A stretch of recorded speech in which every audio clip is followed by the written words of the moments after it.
Hey, I don't get paid for this, so I'll rock up what time the fuck I like. I've backlit the room. You can also see I need wallpaper.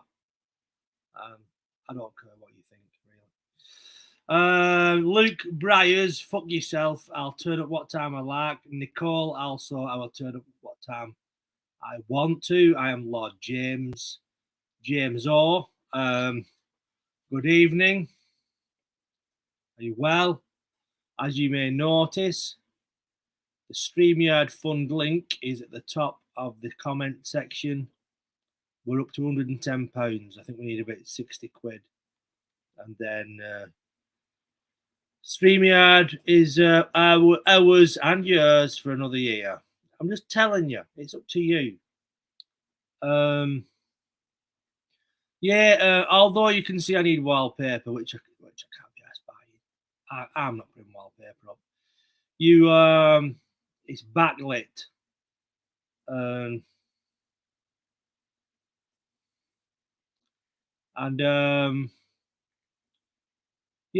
up to. Sorry, got a text message then through me. 20 people. Razor Eddie, good evening. Haley Bar, good evening. Did I say hello, Haley? Well, I'll say hello to you twice, Haley, because you deserve it.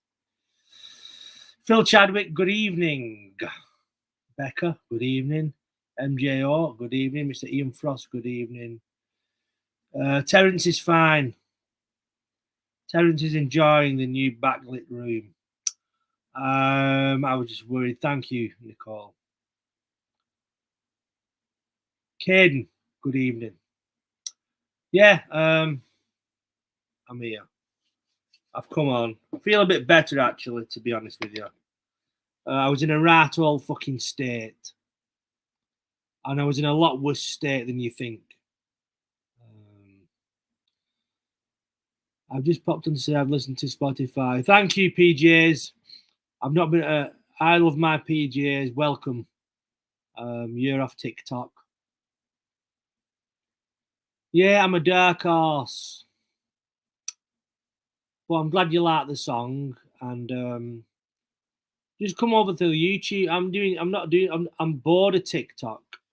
One of my videos got 1 million views. I thought, you know what, that'll do me. I'm not greedy. I've clocked it. Got 1 million views on a video. That's it. I'm happy with that. I don't want 20 million followers and all that shit. What was my point? I don't have a point really. Hello, Ann Smith. Black Beauty. I don't know what you mean. Haley Bar. Good evening, Paul Maiden. Paul Maiden is in. Let's get Paul Maiden on in a bit. Mogo UK. Good evening, Totty Maud. Are you liking the backlit? It's one of them ring lights. All right, see what you did, Haley. Are you liking it more lit? Even though you can see I need wallpaper. Do you like the room looking more backlit? It's Bordy's ring light at the back. So PJs, Phil Chadwick, what have I been up to today? I've been for a curry with Colin Fernley. I've been for a curry earlier with Colin Fernley from the podcast days. Palletwood Studios has been demolished, sadly. Palletwood Studios has been demolished. It's no more. PJs, I've had a break from it all too. Does you good to have time out from social media? Yeah, you do need time away from it, even though I'm still bad at it. It's addictive, isn't it? Dave the Raven, Scousland, Jimmy is on a roll, lad. Can't keep a good man, Dave. Thank you very much, Mr. Dave. Paul Maiden. Shall we get Paul Maiden on? See if young Paul Maiden wants to talk to his fans. You just need a comb now. I don't need a comb. Why do I need a comb? I've washed my hair, Haley. You're very cheeky, you Ann Smith. At least I'm not double jabbed like you. See this hair? Hair. It's the hair of a this is pure blood hair.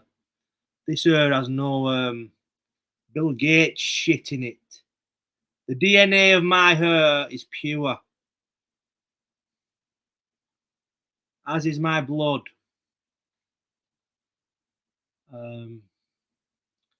Paul, good evening, Jeff. Paul, can you chat, or are you not allowed to chat because you're in hospital?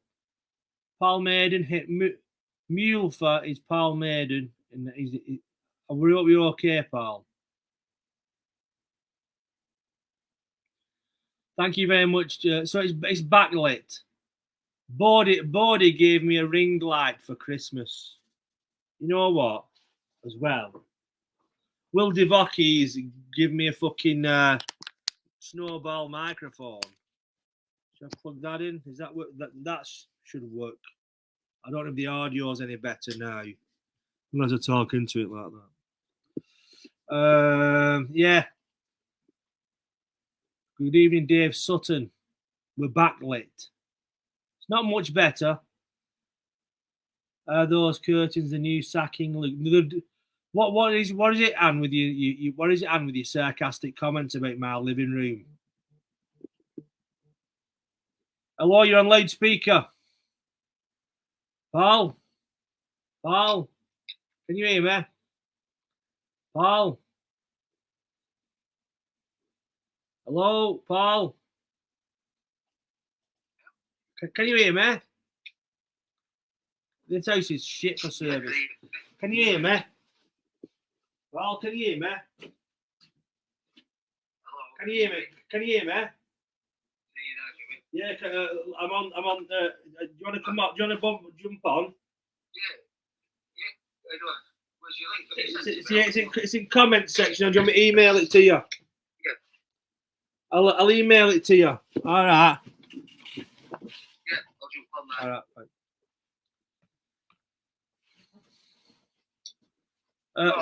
We don't need to lighten the mood because we're backlit.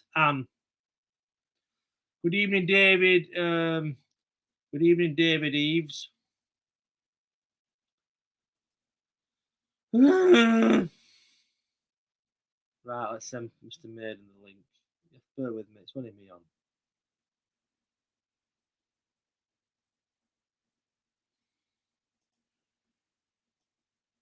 Hi, dear.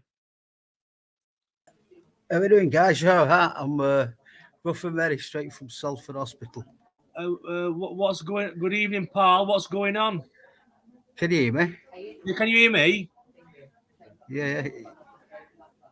What's them tubes up your nose for? Are you having trouble breathing? Oxygen there. What are you having trouble breathing? Yeah. What's all that about? It's pure air from Platt Bridge. So, yeah. You look like you've lost a bit of weight, sir. I've got two streams of sound coming through here. Turn the YouTube link off. Paul, turn the YouTube link off, perhaps.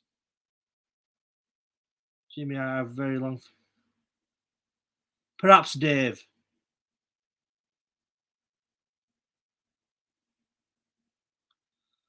I'm worried about him. He doesn't look too good, does he?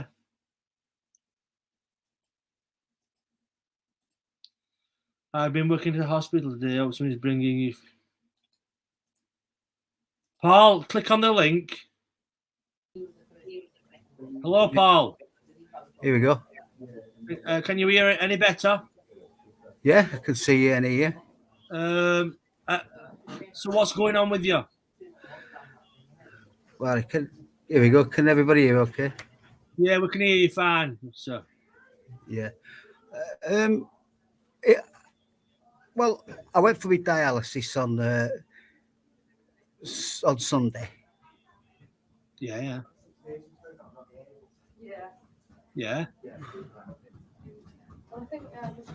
You okay? It's dead. It's got a big delay. This. How's it going to delay? Yeah, big one. You went for your dialysis on Sunday? I did. You keep asking me this. I'm trying to explain to you. Go on, sorry. Delay. I did.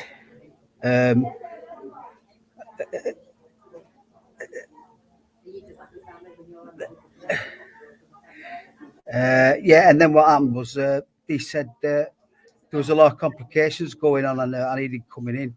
I'm carrying 18 litres of liquid, which needs coming off. Fucking hell, where's this come? What's all this come from? Do we know? Let me fuck.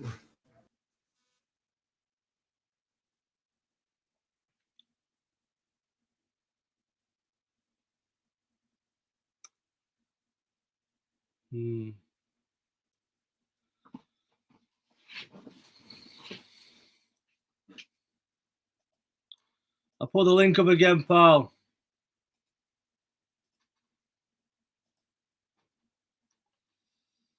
Yeah, exactly. It looks like he's in the wars there. Paul, the link's there. He's here again. Right, which one should I get rid of? I'll try to get rid of the original one. YouTube. Right, there's that. It looks like the video's good. The audio now. You look. Are you on a lot of tablets? You look a bit stoned. A fair few. What are you on painkillers in that? Yeah, can you hear me, Jimmy? Yeah, fine. Can you hear me? Yeah. Yeah, you're loud, live, and clear. Yeah, well, I went for dialysis on was it 2 days ago? Yeah. And they said everything was upside down, excited, and all that. You're going to have to go to Salford, because Wigan comes under Salford. They said they'd get me in straight away. There's a bed already waiting for you. I went fucking Salford. I was waiting in the corridor for 2 days. Nobody seen me. I'm still not in the proper bed yet. There's no oxygen in my blood, sort of thing. So that's what this is for. Put a bit of oxygen in the blood. It's a fucking shithole. I'm on a ward here with a fucking prisoner. What's caused your blood clot not to be oxygenated? Just what's happening is it's pushing on the lungs. The excess liquid. Fucking hell. So what's causing the fluid? Did you say? The body's not unable to get rid of it. All right, yeah. So they're not looking after you proper there, no. Better than Wigan was when I was in Wigan 2 weeks in there. Is that Andy Burnham up for? Probably. Don't know. I'll see if I've had enough poison this week. So they said I've got to come in here for a week, which is like I was in Wigan Infirmary for a week. You want to see that disaster, mate? That is a disaster. Is it fucked? I threw up and they gave me a mop and bucket, cleaned my own vomit up. Really? Is that true? That? I've reported it like, well, look, nobody gives a shit. It's done. NHS is finished with it, I'm telling you. There's people pretending and there's people who are generally interested, but the rest are just, they don't give a fuck. Is it kind of like going back to Victorian days? Yeah. You don't want my hobbling man on your gym shoot anyway, mate. What's that, sir? You don't want my hobbling face on your podcast. Yeah, we do. People, you know what I mean? It'll be sort of take your mind off things for a bit as well. So yeah, I'm sorry you've took a turn anyway. Little liquid a day they put you on, they can fuck off with that. So because obviously they're trying to get rid of fluid. You look like you've lost some weight. Yeah, I have lost weight, but it's been lost in wrong areas, if you know what I mean. It's not coming off the stomach and the legs. It's like you need to come off them, really. Speaking of your leg, is there any news on? Have you had part of the leg off? Or have you decided? No, that's another issue altogether. So far down the road, that now, like, what sort of health do you have to be and have an amputation? It's unreal, isn't it? I'm sorry that your health took a turn like this. You know what I mean? So it's basically through the dialysis that you're holding water. I'm not getting enough of it. They've not been giving me enough. Right. Okay. But anybody who's a bit sick or a bit divery, stay away from the NHS for as long as you can. It's fucking finished. I was waiting, like I said, I was waiting in the corridor in a wheelchair for 2 fucking days. I'm a diabetic. Have they been making you? Have they been giving you your right medication though? Have you been or not? No, I brought it with me. It's lucky I did. So they wouldn't have. Are they all fucking Africans and foreigners who can't speak English? Half of them. Some are, yeah. And then it can be a very bad situation that because the crossover.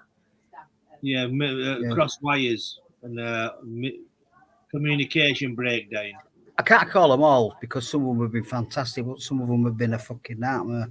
Yeah, is that Wigan and Salford or mostly Salford? There's not as many here, Salford. Wigan, there's a few, and Manchester's fucking rough. But what I don't like is I had 3 Indians around my bed. They were talking in their own lingo, and I asked them, could they stop it? It's ignorant. Yeah. It is a bit ignorant. You know, were these like doctors or just like kind of auxiliary staff? Nurses and senior nurses. Yeah. No, I'm not putting up with it like.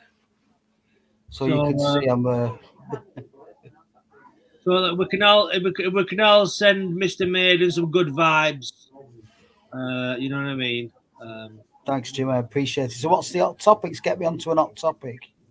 Has anybody any questions for Paul? We'll make this the Paul Maiden special. Has anybody any questions for Paul? There's any comments, a private chat. There's comments. Nicole says in America our hospitals are great. Everyone gets a room and a bed. Well, you do here. It just happens to be a corridor at a minute. Yeah. It's terrible, isn't it? It's unbelievable. And I mean, not just like me, old women, can hardly walk, and somebody's fucking grandmother and that. It's fucking scary, really. I've never sworn as much, me. Well, as it just meant, it's not what you don't need stress when you're like that. It's the last thing you need is to be fucking stressed out, isn't it? I know it is. So when did you take a turn for the worse? If you want to call it. What day was today? This is it. I can't even remember what fucking day it is. What day is it? Thursday? Oh, thank you. Monday. So I've been in it Tuesday. I come in Tuesday because he said, "Come up and you'll have a bed waiting for you. Just get yourself to Salford." So I got my brother to take me to Salford. Come here, no bed. How long are you in for? About a week, they reckon.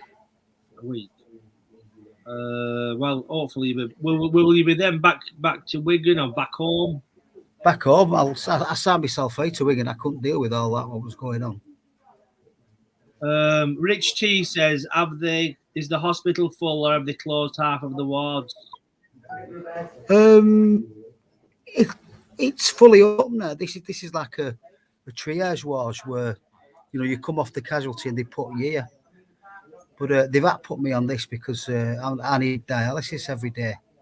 So dialysis is only across the road. So Porter comes for me in a wheelchair, plugs me in for 4 hours, and I come back here because Salford's the centre of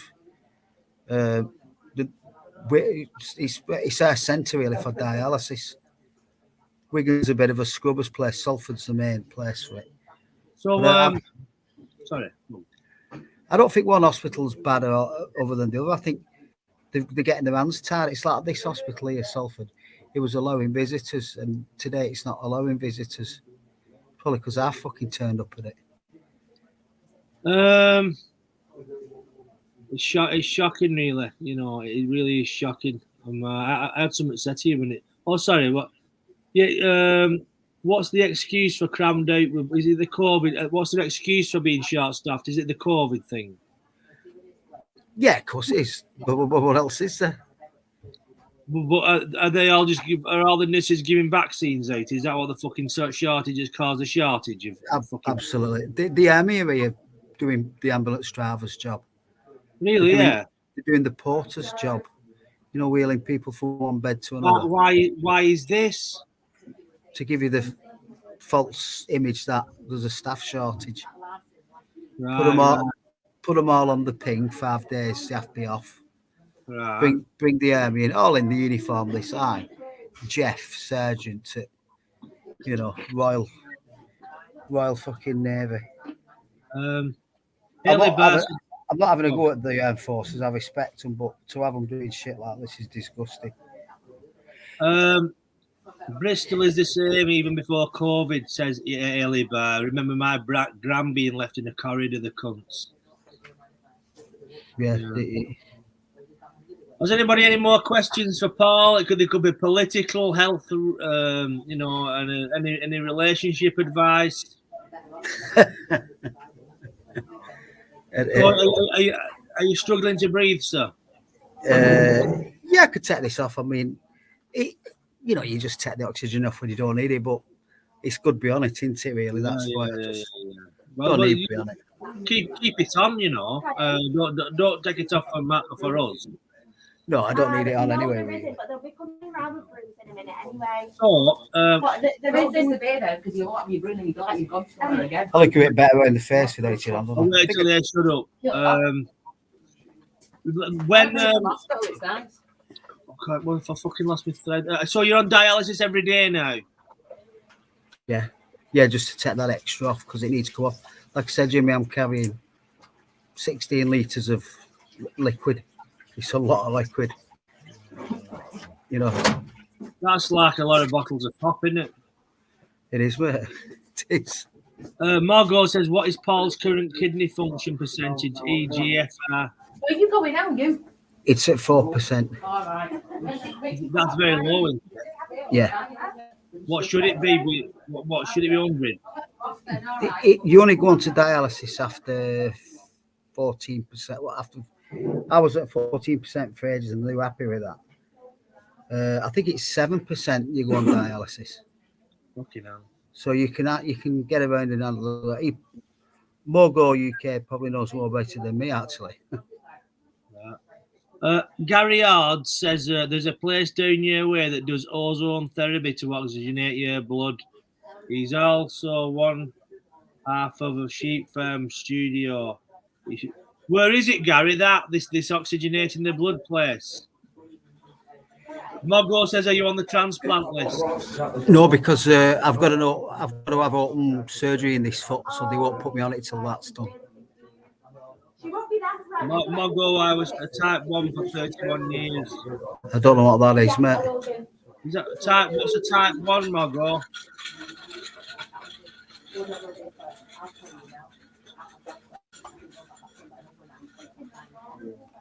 So is this clean air bill going through? I've heard it. You know, oxygen's pretty bad because it burns everything up quicker. It makes you healthier, but it burns everything up quicker. Oxygen. Does it make you like a not like? Does it kill you oxygen? Yeah. Yep. What? Oh yeah, I'm type 1 diabetic.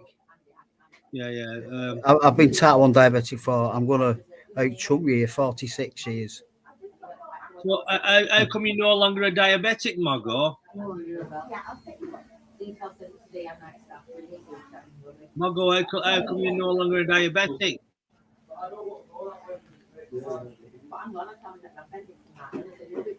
So will you be back in Wigan in a week? Me? Yeah. Should be. When I get me Plattbridge supply back in. So, is everything fucking up in the air with you at the minute? A bit, but it's one of them. I know what it is. What's fucking me up? So let's deal with that instead of getting a bit gung. Some of these doctors, they get a bit gung go, don't they? Oh, we're gonna treat this. We're gonna treat that. We're gonna do it. Oh, just fuck off. Let's get down to basics. Margot had a kidney and pancreas transplant. Would that stop you being a diabetic? Yeah, I've been offered that when it comes eventually. Yeah, I'm looking forward to it actually because it cures your diabetes too, doesn't it, Mongo? What's it saying? Forgot about the oxygen. Did you see how London is up there with Baghdad in regards to fresh water supply? Oh yeah, I can believe London's fresh water. You see, I used to breed tropical. Well, Jimmy will tell you, I used to have tropical fish and koi carp and all that. And the amount of chemicals I had to put in that water just to stabilise it was unbelievable. So yeah, it was clean, but them chemicals, one of them were out. You'd end up with typhoid in the fucking water. So look, I distill the water to get rid of a lot of shit. It's the only thing you can do with it. I used to do that, but then because the water's then a low pH, I've got to buffer it up for an high pH because African cichlids come from high pH water. But the chemicals, you can smell it, can't you, when you pour it out the tap? You put a bit of water down for a cat or a dog, it smells it and fucks off and comes back later, doesn't it, till all the chemicals are dispersed. When I run a bath, you can smell chlorine. Oh, it's awful. It's not just chlorine, is it? It's other stuff as well. It's bullshit, isn't it? I don't know. They've got us our ways, haven't they? Yeah. My nana's always boiled her tap water, but that doesn't get rid of anything, really, does it? No, just the chlorine. It does get rid of some, but not enough for me. Like Jimmy says, you better reverse osmosis. Was it reverse osmosis? Well, I should do that. I distill it, but then again, with distill, the water's then dead because there's no minerals in it. That's the trouble. Then there's no minerals in it. You can't win, can you? Or drink bottled water and get BPA poisoning off the plastic. Or just filter your own in a pond. Or just piss it. Just drink your own urine and you I can't piss at a minute. Ask Mogo. So, yeah, how long did you go without a piss for, Mogo? What was your longest you did? Is he not answering? Has he gone? No, he'll be there. Margot, what's the longest you went for without a pee? Paul is a survivor. Oh. Paul is a survivor. He has had type 1 diabetes for 46 years. Is that how old you are, Paul? 46? No, I'm 48 now, but I've had it since I was 2 years of age, haven't I? No, just busy. I've got my curtains around here. I don't want anybody. There's always one fucking halfway comes nosing in. Yeah, that. Why, you're a fucking doctor? Are you an inpatient like me? Yeah, fucking knobhead. Are you sleeping all right? No, I don't. I've struggled sleeping for a while. You know, you just take it or leave it, and I'm leaving it. Are you getting a lot of pain? You know your leg. What's bad? What they said might need amputating. Are you getting a lot of discomfort with that? The feet. The feet and the dick as well, you know, the ball sack and dick, you know, below your stomach because of the swelling. It's unbelievable, man. What, have you got a swelled ball sack? Yeah. Oh, yeah. Oh, man, you want to see this, baby. It looks like a baboon fucking mating season. Fucking hell. I'm sorry to hear that kind of thing, you know. That sounds sort of like, how you doing, guys? Are you okay? What is it in Viz? Buster Gonads. I fucking got fell off busting these. But I hope I can get some more water off them so, you know, they're not all over the fucking floor one day. Like a camel's umps, isn't it, full of fluid? Fucking hell, you're not far off, mate. But, yeah, well, it's nice to see. You can stay on. It's nice to see you. You know what I mean? I'm sorry you're going through all this. You don't deserve it, really. Yeah, I think I'm going to get some tea and toast. It's me highlight of the year. Well, are you buggering off now and leaving us? No, stay on. Yeah, of course. You're welcome. I'll add in the background and just comment. No, Ruari says the ladies would love them slapping against them. I don't think so. They're going a bit. I've had to put some cream on them today. Well, it's funny, actually. There's been nurses on here, mainly male nurses. And I've not bothered about it. There's been a fit fucking female nurse. And then I said, I've got a few little problems down here. Can you have a look? So she slapped some cream on it. This is, where's he got? Oh, they've got two, could have they? There you go. That's my pleasure. I thought you were showing us your bollocks then. Well, what's this? Ball derma. They put that on me. Hi, love. I'm just getting my tea. I'll be a minute. Oh, yeah. Can I have a tea, please? Have you any toast as I well? have, yeah. Oh, I'll have 2 toasts with jam. Have you got any jam as No well? jam. Well, the We bottle. don't do jam of the night, darling. Do you not? I come. Just don't. It's a breakfast thing. COVID. Right. COVID restrictions. Sometimes when it's so busy, it's too messy for us as well. No, no, I can- no, thanks. Just white tea, please, with 2 toasts.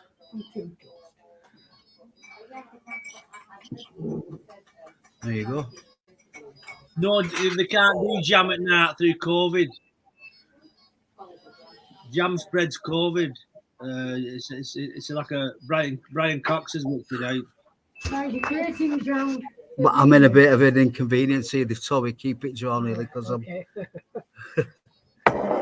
Yeah, I'll probably enjoy it later on. Thanks for that. Not showing us Thanks his a lot. balls, Cheers. is it? I thought he was going to show you balls live on the YouTube.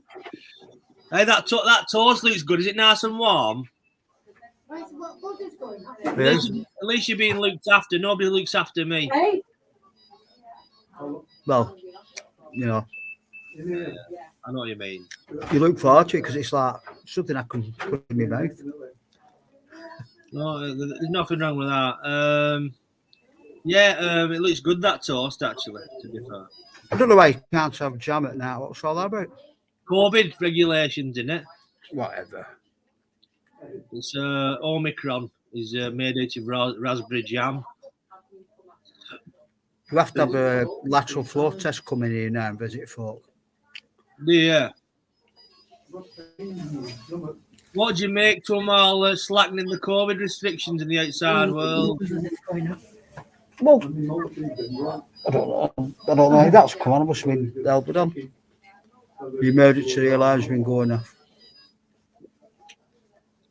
Good damn it. It only takes somebody 20 minutes to come and turn it off. Slacking them. Are they slacking them because they've all been laid off today? Yeah. But yet, Salford Hospital even having for the lateral floor. So you tell me. I don't know. Something's missing there. Something's not right. But Wigan was the one that was pushing me to have a mask on all the time. You come in with breathing problems and Wigan asks you to put a mask on.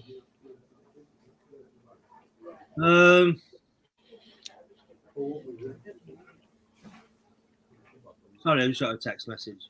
You can't muggle about that, UK. You've got to ask for it. I have to ask for it and say, oh, I'm a diabetic, it's part of me.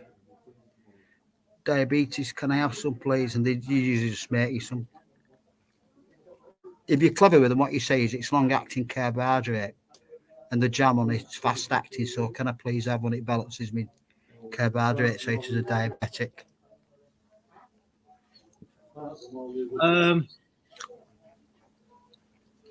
Tea messy jam, only laid at breakfast. What a fucking disgrace, says Ian Frost. What's that? You can't have visitors, can you? Yeah, they have a lateral flow test.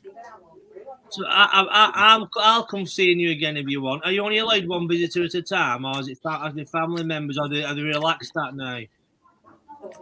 Between 3 and 5, just come down. You just need a lateral flow. If anybody wants to go visit in Paul Maiden, would you accept random visits, or obviously not almost like perverts? Well, you can come on the wall. You'll have to put me in a chair because I can't fucking walk anywhere, do you? Does anybody want to come visit in Paul Maiden with me? Serious offer, morale boosting visit. We can take him some cigs and jam. Jam, yeah. Smuggle some fucking jam in for him, and serious offer. If anybody fancies going, I'll go anyway and see you. When's the visit? Yeah, and any day. Oh, your mum goes seeing you, don't she, every day? Right, Jimmy. So what? They've only allowed me to have visitors for today because I've been on a fucking corridor, haven't seen casualty for the last 2 days. You know, anybody could have come and visited me then. Well, yeah. Just moving me around the corridor. So you know, that's fucking bad, isn't it? It's just gushing. Are you thinking of when you come out? Are you thinking of like looking towards private healthcare, or is that not something that interests you? It is fucking private, what we've got anyway. You tell me this is a socialistic healthcare. I don't know what's fucking going on. You know, you do get looked after eventually.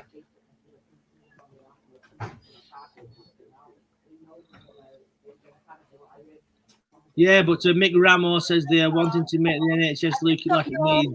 Sorry, I took ages. It's just there's been some little bits that I've had to do. Not at all. Look. And there's your 5 milligrams of oxycodone, and you're also due 10 units of insulin. I know. I like them when I got better at night for work because of background on Yeah, that. you do it all yourself. I just wanted to make sure that you were going to do it. Okay, thanks for that. There you go. One of the strongest painkillers on the planet. Morphine.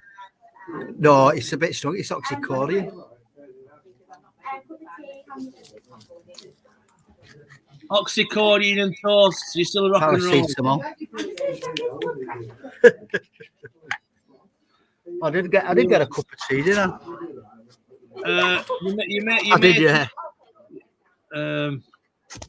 I get nervous when he lowers his blanket in case he's showing his balls. So you still rock and roll with the oxycodone or whatever it's fucking called, toast and tea. Getting like it's mad hot in hospitals, isn't it? Oh, there you go. Anybody want to buy the remains of a? After my dad passed away, there was a load of morphine in the house, but I sold it. Good move, have I take it. I didn't take it, like, you know what I mean. So did you hear all that while it was off? If anybody from the police is watching that, that was a joke. Okay, that's what I used to do when that. And I didn't have it. No. We're worried.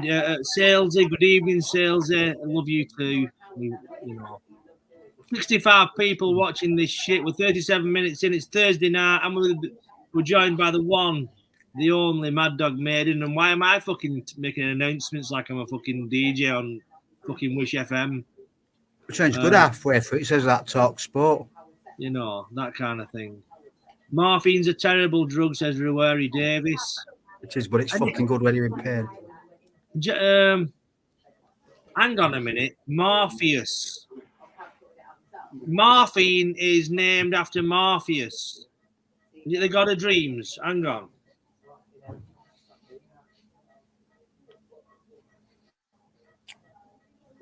I tell you what, though. Sorry, Paul. I have to have a Google moment. Bear with me. But sorry. Okay. What is morphine named after? According to Chicago Medicine, he named the substance morphine after Morpheus, the Greek god of dreams, for its tendency to. Good call. Do you have good dreams on morphine? You call that right, Jimmy, didn't you? I'm a minor useless information that I've collated over 49 wasted years. You know, so Jordan Kelly, good evening. We're joined by Paul Maiden. Any questions for Paul, you crazy kids? Yeah, could you hear the nurse talking in the background, like? Yeah, just leave it on, let them come in and you can see what's going on. Because some people always say, you're faking it, you've not been in hospital. No, we can tell you're under the fucking. You can tell you've been in the wars.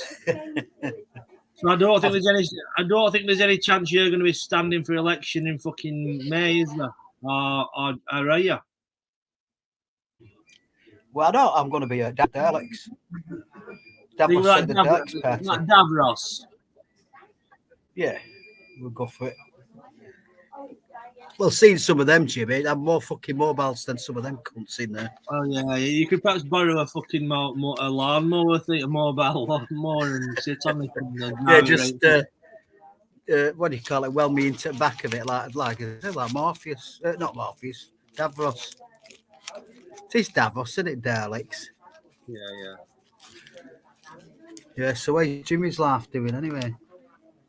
I've not much to report, Paul. I've been doing a bit of music, midlife crisis, and I've seen a bit of that. I can't get on Facebook.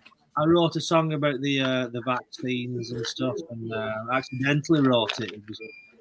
It's on BitChute now. You got thrown off YouTube for obvious reasons, and I'm just fucking about, just putting stuff, uploading content, usual bullshit, really. So they throw it off YouTube.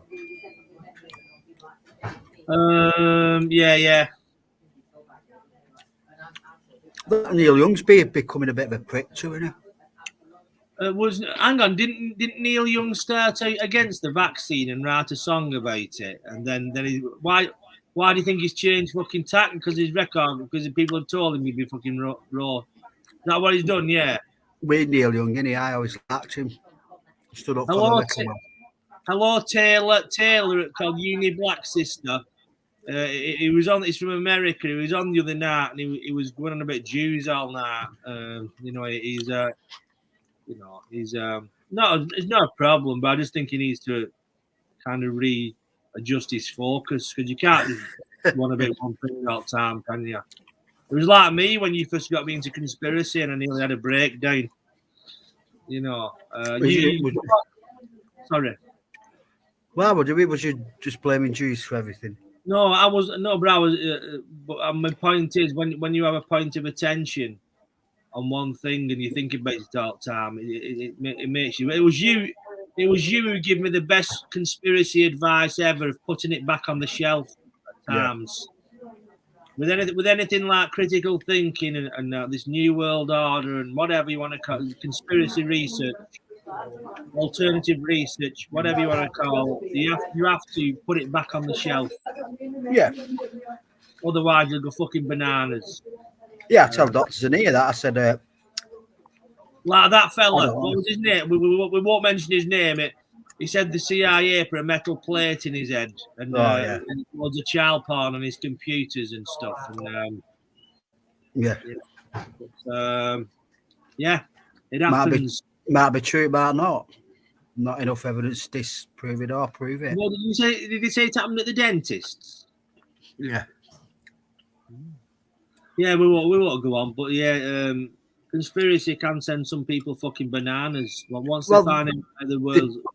The dentists often drill metal plates in your head, don't they? I've noticed there's a lot when I've been. Most of the people at my dentist already have metal plates in the fucking. You want to come here? There's a fucking. I have relations with dentists, and I actually go to the dentist, and they don't speak to me. They blank me. Because you go into the opposition business, aren't you? Country, really, that. None of my family like me. I'm the black sheep. Well, you go into you go in opposite business, aren't you? I don't. It's just I'm a misfit in society. You probably are to some degree.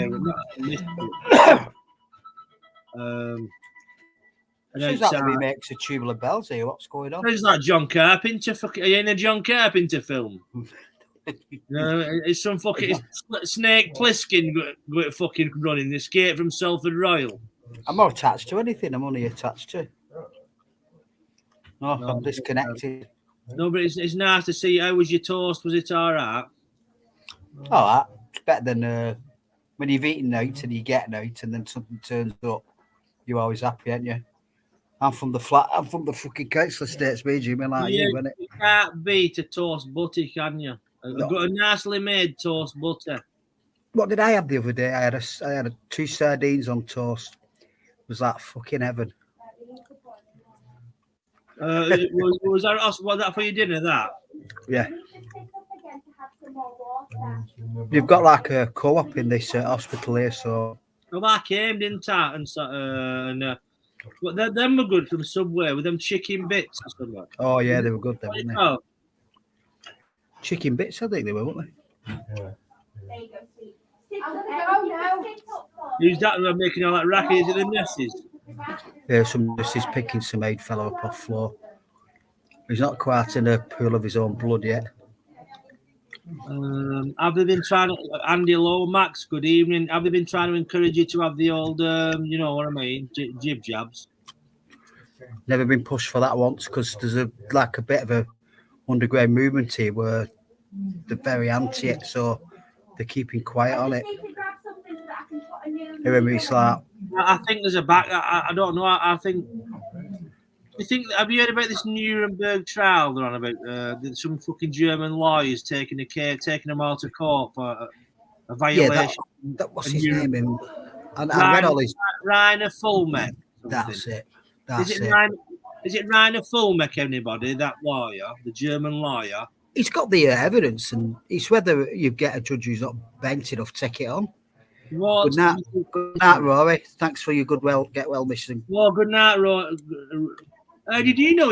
How did you know that was Rory? I always used to say it was Rory. Have you known that's the spelling of Rory? It says Rory. Because I would you say fucking Rory. I know a girl with the same name, so probably that. Right. I didn't know how you spell it and what it was all about. She used to be a girl. Right. As the microwave food is better than Marks and Spencer's, sorry, better ingredients, my ass. I don't know where that come from, Martin, but I'll eat either at the minute. Thanks for sharing. Night, no. No, Martin. I text Martin Redding earlier. Are you coming online tonight? And he said, "No, I'm on the bed with my heart beating fast." And you should come in here. They measure it all the time for you. He wants, and there's nothing wrong with him. He's one of these. He says he's depressed all the time. When I get depressed, I have a reason. I was asked during a recent health, Andy Lomax. I was asked during a recent health assessment, right out of the blue, and the middle of the questions, if I'd have my completely irrelevant. Yes, I agree, sir. Dave the Raven, Scousland. Hope the nice gentleman gets better, Jimmy. Thanks, Dave. Thank you very much, David. I'm sure he will. He's a fighter. It's one of them, isn't it? It's like, whatever you do, stay away from this place if you have any of them. I signed myself out to Wigan, like I said, signed myself into Is there anything anybody can do for you apart from send you loving battles, apart from send you good vibrations? No, unless you've got a dialysis machine at home. Has anyone got a dialysis machine? No. It's one of these. It's Tesla alarm. What's in the jugular? So he's got to. That's connected to, so that the dialysis machine goes straight to your heart. Yep, straight into them there. One takes it in, one takes it out. It's a Tesla alarm, and they put them in emergencies, and they're there for whenever you need them again for the rest of your life. So, what are you going to have them stuck in you forever now? Well, unless I get a transplant, yeah. But in the fucking wars, mate, aren't you? Oh, in the wars, mate. Like I say, it just all came. Diabetics get problems, and after so long, 46 years of being diabetic, you say get one or two problems, but they just all came at once. Everything, foot amputations, dialysis, things falling off, condition. Do you think smoking's not helped, or you're not asked? I've only been a late smoker. They said it doesn't affect that calcified arteries. You get they leak the arteries. They don't seal that, man. Are the arteries meant to leak? It depends what you're doing. Like if you're doing a lot of alcohol and smoking, they leak. But mine have not leaked. They've just solidified with calcium. Right. So I only started smoking when I was about 38. I've only been smoking about 10 years, me, Jimmy. So have you not been smoking for a lot? I started smoking when I was singing in bands. I had a top end voice, like Robert Plant up there, Eric Burden, like that. And because I was singing in bands, when I smoked, it took that top edge off, so I didn't smoke. And then when it started falling apart, being in bands, I started smoking. And I tell you, the main thing when I started smoking, when they said you can't smoke anymore, and everybody was smoking outside. Because everybody would go outside and it was sociable, go out and have a fag with them. Because as well as I do, there's more social activity goes on outside the pub than in it now, isn't there? If you want to get off with a stripper, make sure you go, just hang around outside when they're having a smoke. That's really useless advice. Jeff Ward, they won't leave back. I know it has. Been echoed off some fucking hospital people. They can't get a fistula in me, mate, because one of the arches is completely dissipated. Did Paul have good control on his diabetes, as in his HbA1c, etc.?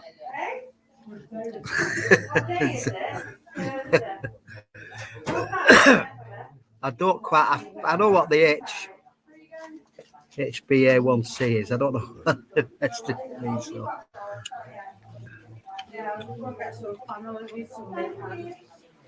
I want more chewy. Stops me drinking water, which is I'm on a don't drink too much water. How much are you allowed to drink a day? How much are you? A litre they've given me, so 2 pints. That sounds a lot, but it's not. I don't think. Oh yeah, she's in my Is these the people next to you? They're behind the curtain. Best place for them. Are you on your phone or your laptop? Do you have a laptop with you? Yeah, it's my laptop I've got with me. Do you have an Apple or a Microsoft? Microsoft. So, have you been busying yourself, or have you been passing the time while you're in the? I've not. You sort of think your time away, don't you? Really, when you're like this, you just. Has it made you reassess anything all this time to think? All the time when you reassess something and you wake up and you're back where you were where you started, and it's like, you know, nothing changed. It's like, so I want to get home, eat some. I just want to watch some shit television, man. But over at front room, try shit in my new commode, see if that works. So, Shit in it and not on it. Hopefully you'll be hopefully you'll be back in Wigan soon. Yeah, let me show you some of my. There you go.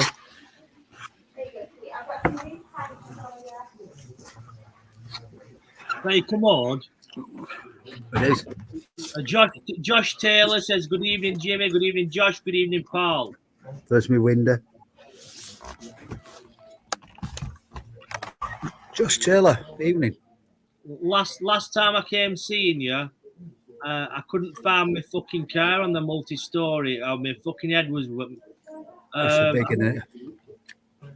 No, what it is, I had a bit of a water infection, and when you do, and honestly, when you sound daft, well, your fucking mind goes and you become confused like an old woman. So I couldn't remember where I parked my fucking car on multi-story. I'm running about like and on the way home, driving home, I kept getting lost in Manchester. And it was like a fucking nightmare. Yeah, God. Going back to Jeff Ward on that, I'm interested in his follow-up on that, actually. They won't leave that in. I'm presuming that says they won't leave it in long, Paul. You'll end up with a fistula soon. Why is that? Because he told me that can stay in as long as it's needed, like a fistula.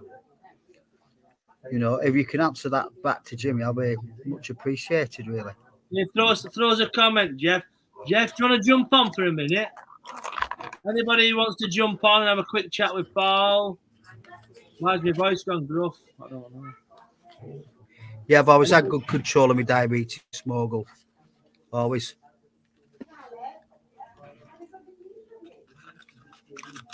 You know, it's been out of control for say like a couple of hours when I've. Yeah, Morgo. I know about the fistula, but I don't want to fistula because it won't fit. What's a fistula? Is a fistula on your hand? You put it in your arm, yeah. But that artery in this arm is dead.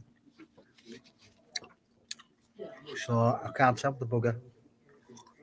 So you've had lots of time to you've had lots of time to think. I should imagine it's been sat there for a while. What has it made? What have you had any thoughts about your life or your future? What do you want to change things or? Absolutely, loads. Jimmy, I'm just plugging this battery in here because it's come out. Anyway, Mr. Ray the only Mr. Ray Maisie. Hi Jimmy, how you doing, bud? anyway. Is it really you? Or is it your brother with a beard? I know, I'm going for it, mate. It looks crap, doesn't it? It makes No, me look dead old. You look like an Austrian psychologist. yeah. Hey, I'm just looking at myself now. I'm not. Yeah. What do you think, Jimmy? It makes me look a bit old, doesn't it? No, it makes me look even more intellectual. Really? Does it? Oh, bollocks! I'm keeping it then, Jimmy. I'm keeping it. Ray, welcome. Thank you, Jimmy. Excuse me. Welcome. Yeah. Can you plug this in for me, love? Just bear with me. No, please do. Please stay. He's just plugging something in, and then he'll be back to talk to us. Okay, mate. I don't know what he's plugging in. I hope it's not a butt plug or something. I just noticed that you came up on my feed, Jimmy. So I thought. I'll just mute him. I'll just mute Paul while he's doing his hospital thing. Okay, mate. Yeah. I'm doing mostly now. I'm doing lives every night now. I'm doing far too many, but they're kind of addictive in a way. You know, there's nothing else to do in a winter night, Ray. Well, you know what, Jimmy, there's nothing wrong with it. There's nothing. It's not an addiction. Don't look at it. It's just like having a chat, isn't it? I won't look at it so. You know, it's just having a chat, mate. You have a chat to different people. That's great. And if you're enjoying it, what the hell? Hello, Paul. The plug there. The bottom one. Yeah, pull that one out. Believe it So or you not, think this is okay, Jimmy, do you? I'm sorry to go on about it. It's a big thing for me. So Salford's quite famous. Everybody else said it looks crap. It's great. Hang on, he's back. Are you back in the room? Are you back in the room? Paul? Yeah. This is you've met Ray. You know Ray, don't you? He won't recognise me. He won't recognise me. I know, Ray. How we doing, Paul? I'm good, thanks, mate. Jump on, mate, and say hello. Quite welcome, mate. You're quite welcome. I'll tell you what, bud. I'll tell you what. You've been through it, mate. I'm so pleased to you. It's a good job you're not like me, a wimp.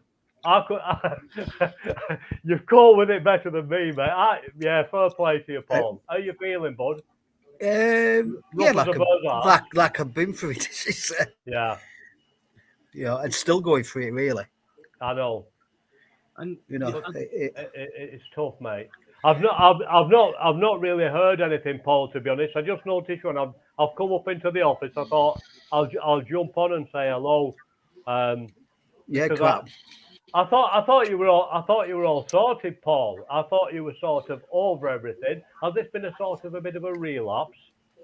Yeah, it's and what happened was I signed myself out to Wigan because it's just a complete hello. Come back and sign myself back into it. I signed myself back in Salford here. I'm type 1 diabetes, man. You can't get any blood out of me. It just doesn't happen. And I needed a cannula fitting, for antibiotics because taking on 1 or 2 infections, but I've been beating them with colloidal silver, which these fuckers don't like. So, I'll take the antibiotics sometimes because you do need them. But they couldn't get this. They couldn't get this. What's that? What's that, Paul? What is it, Jimmy? That colloidal silver. It'll beat any bacteria. This is hydro. It's water. This is like kind of like colloidal. It's like water with silver particles. Same thing, Jimmy. Oh, okay. It's been used for thousands of years, Ray. It's one of the most. It's one of the strongest antibiotics. Right. Okay. I didn't know that. I didn't know. I'm not well up though. I'm not well up in such things. I'll type the word. I'll type the word in the chat. Colloidal silver. Okay, mate. Thank you. If I can spell it. Yeah. If you've got a bit of a toothache, just get your tooth pushed out and it's gone within 2 days from me. Cool. It's good so stuff. Basically, Paul, you've signed yourself out to Wigan. Is that what's happened? Have you then ended? Did you transfer to here, or did something go wrong? I had to sign out to Wigan because they were saying I'd refused the medication. I hadn't refused it. They couldn't give it me. There's a big Okay. fucking difference between giving somebody medication and being refused medication. Yeah. You couldn't get a cannula in my arm to give me this medication. I didn't refuse it. Yeah, my arms and veins refused it. You know. Jeff Ward's replied to you, Paul. I was told your line can't be left in because of high risk of infection. I said hello to you a couple of weeks ago at Boston House. I'm 3 years on dialysis. Right, I think I remember you, Jeff. I'm on that many meds, me mate. I remember you, Jeff. I do. Sorry, because I just go in there and my head's up my ass because the meds I'm on, some days I can't remember where I fucking live. You know, and if you don't take them, you're screeching in fucking pain. But what's it got to say? I've got to, Ray, Yep. what do you think's happening with the slackening off of COVID restrictions? What, is it a bad thing? Is it worrying? I want to try to cheer Paul up, and don't worry, mate. Paul's great. I like listening to Paul. I do. I screech along the bottom like a snake these days, mate. I think personally, Jimmy, I think it's the calm before the storm, mate. A few people have said this. Yeah. They're just lulling us into a false sense of security before something. I'd be guessing, Jimmy. I don't know. I think there's a couple of things actually. I think number one, they've realised that people are sort of becoming. I don't like using the term waking up, but becoming more aware of what's happening. And I think they're thinking of different strategies. That's what I think. But that's just my take. I don't know, Jimmy. I don't know. That's what I think. Different strategies. Ray, I was talking to Paul earlier. Am I right in thinking that the German lawyer is called Rainer Fulmeck? Yeah. What's going on? Is that case pressing forward in the next week, Jimmy? It's starting. Starting next week. What do you think about this thing? It's been appearing all over social media. It's meant to be from police stations. Is this legitimate or is it bullshit? No, it's legitimate. It's legitimate.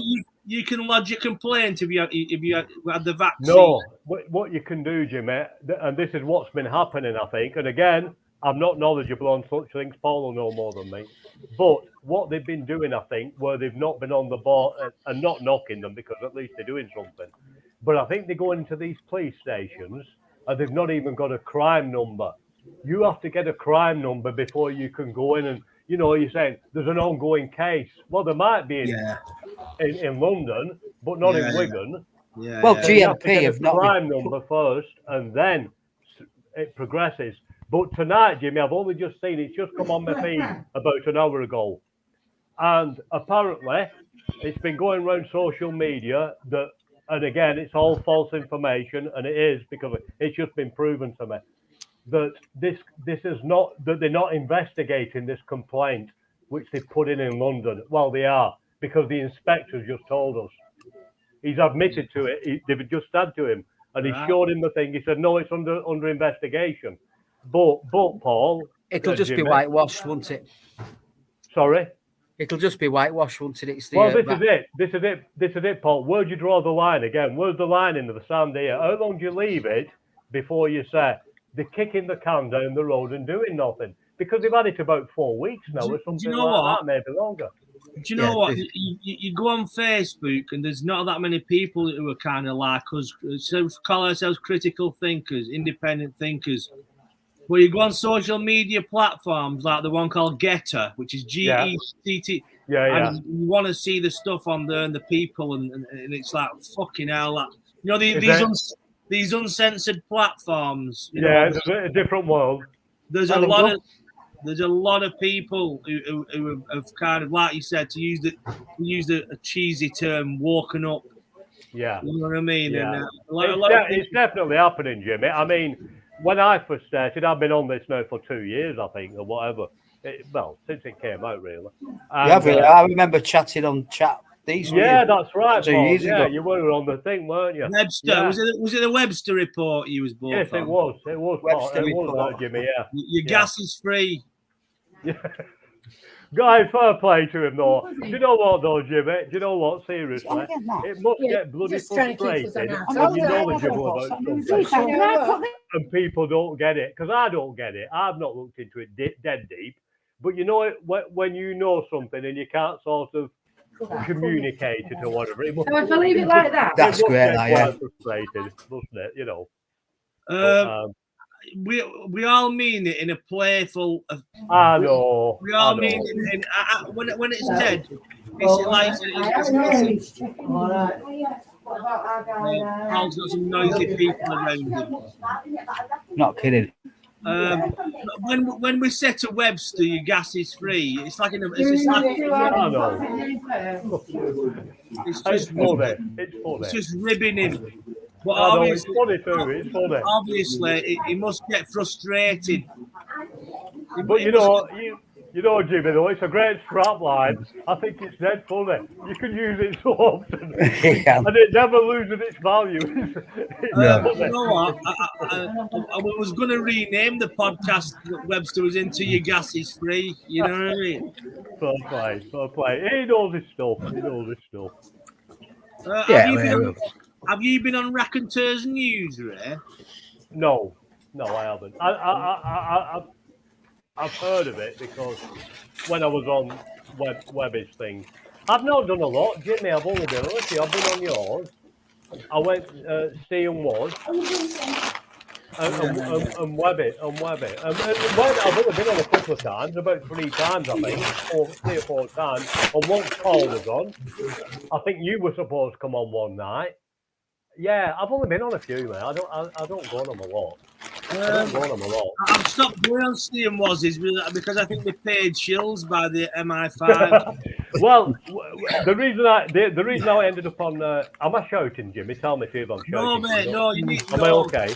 I only went on Steve Waz's. Well, I won't say I only went on that, but I thought it was about COVID, and I just all right, and I just pressed. I didn't know you were on or anyway. I just pressed, and I thought, oh. And I thought it was quite good, actually, that. You know, it was all right. There was a lot of stuff came out, so I thought it was okay. Yeah. But no, I don't normally do them, Jimmy. I don't normally do them. Can't beat ginger nuts with it. I'm just keeping. I'll keep muting you, pal, little bits while you're making a lot of noise. This is just water too, Jimmy. This is just water. It's not gin. Last night, Ray, Stephen was debunked the Kennedy conspiracy, JFK. That it was actually. I saw it on my feed. I didn't go on, but I didn't see the could only watch him. I only watched about 15 seconds, and then do you know what I think it is? I think it's cognitive dissonance. I don't want. I think there's a little bit of that. I think there's a little bit, but fair play to them. Fair play. They're not nasty, and I think they do listen. I sent them some stuff. I don't know if they've looked at it. If they're listening, I don't know if they looked at it or not. But if they have another thing about it, I'll definitely jump on because I want to see if they've watched that. Have you got any differences now? And if they haven't, Jimmy, all is lost. They've had it. The clueless drinker, Peter Davis, is waiting for Martin and Ray to do a podcast. Yeah. Ray, it's great to see you, Ray. Are you looking It's good. It's good to be on, Jimmy. Like I say, I like to come on when we're chatting about stuff. But when I saw Paul, and I didn't know, you came up on my feed and I clicked on it and I saw Paul, and I thought, shit, he's in hospital again. And yeah, first play, Paul. You're a fighter, pal. You're a fighter. I can see that. The muted fighter. No, I only muted you when your biscuit. Hello, Helena. I only muted you because your fucking biscuit packet was crackling like fuck. I'm thinking you're a paid shield to disrupt the organisation. You know what I mean? Who's Martin Redding? Buffoons. He's not on about. He's not on about you. He's on about that Stephen Was show because the It's good now, Jimmy, because I'm actually on a PC now. I don't normally come. I've only just got this. I've got a PC, so I can handle it and I can see all comments and everything now. Ray, I like your backdrop. You look very studious behind the booth. Well, this used to be my office, Jimmy. This was my office before I retired. It's just a bit of a shithole now, really. But yeah. You know, but it looks really good. Your backspace, you know what I mean? It's all bullshit, Jimmy. What I did, I put a load of books up here so people think I'm sort of semi-intelligent. I've not read any of them. They all do that, don't they? But you need your books. When I bought that bookcase from IKEA, wherever I got it from, I said, you supply the books with it? Because I've not got any. So I've just filled it full of all sorts of crap. Well, for me, it looks like you've got really heavy reading matter, like John Paul Sartre and.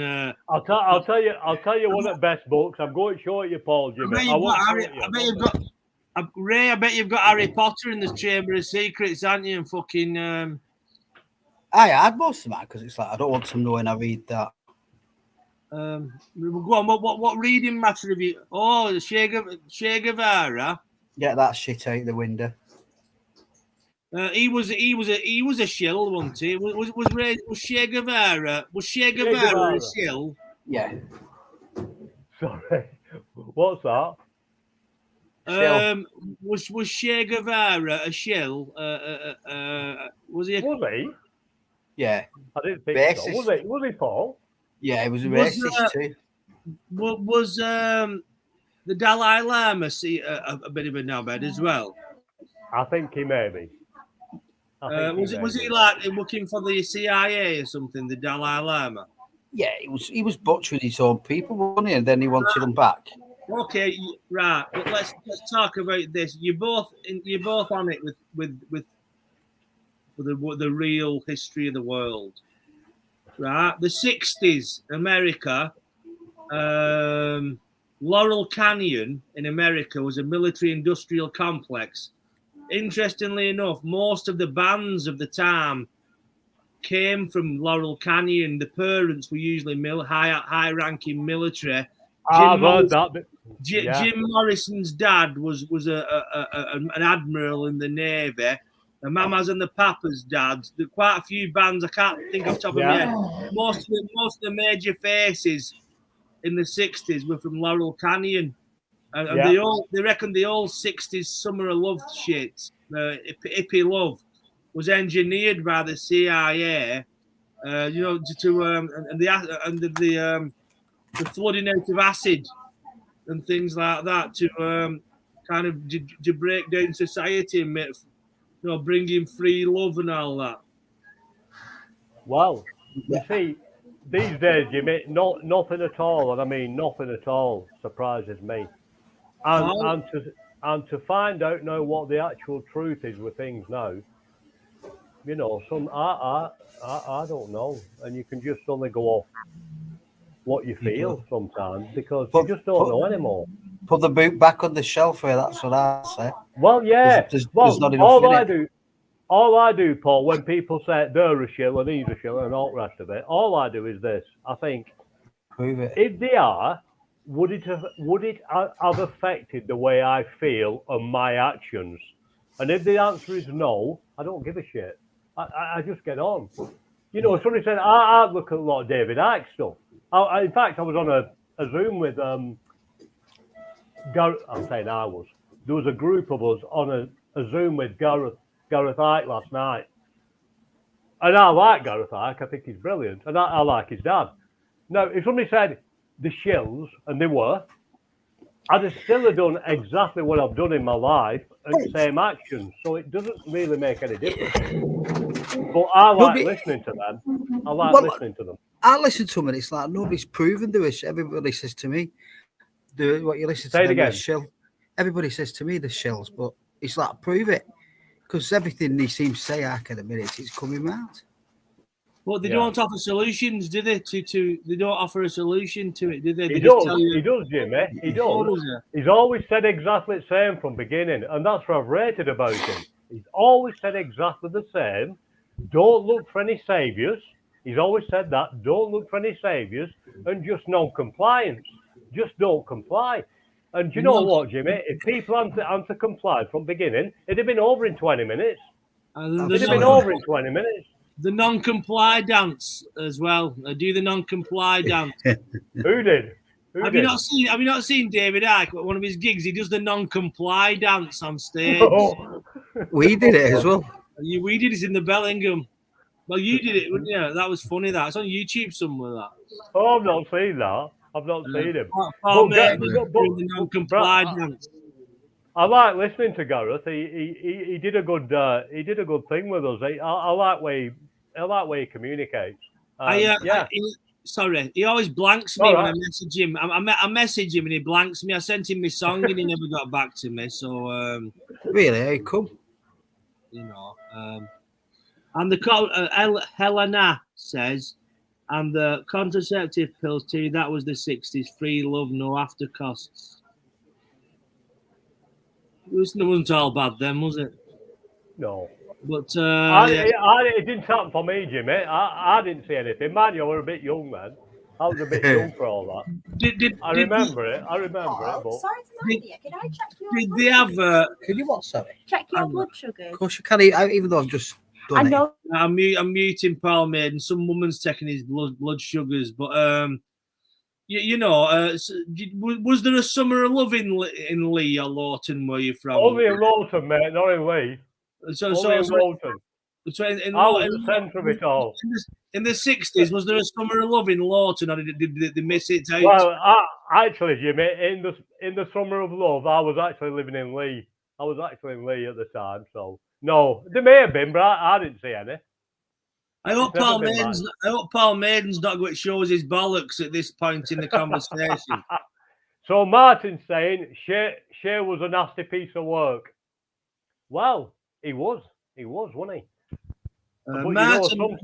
Martin, would you like to back up those claims and explain to us about Shea, because we'd love to know. Good night, Josh. Good night, Josh, mate. Speak soon.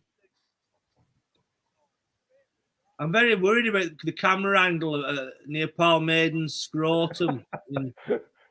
Yeah. You know, some of the ladies.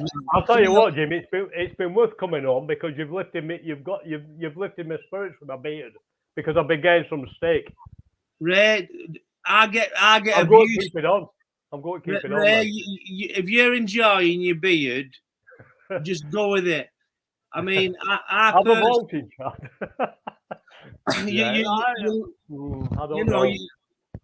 I've told you, Ray, you should do more of this stuff. You should put yourself out there more on I'll tell you what I would like, Jimmy. I don't mind that people be asking me questions. I don't mind that, but I'm shit at the other side of that. I've been all good at that. But I like coming on things when there's like this discussion about stuff or anything. Yeah, no problem with that.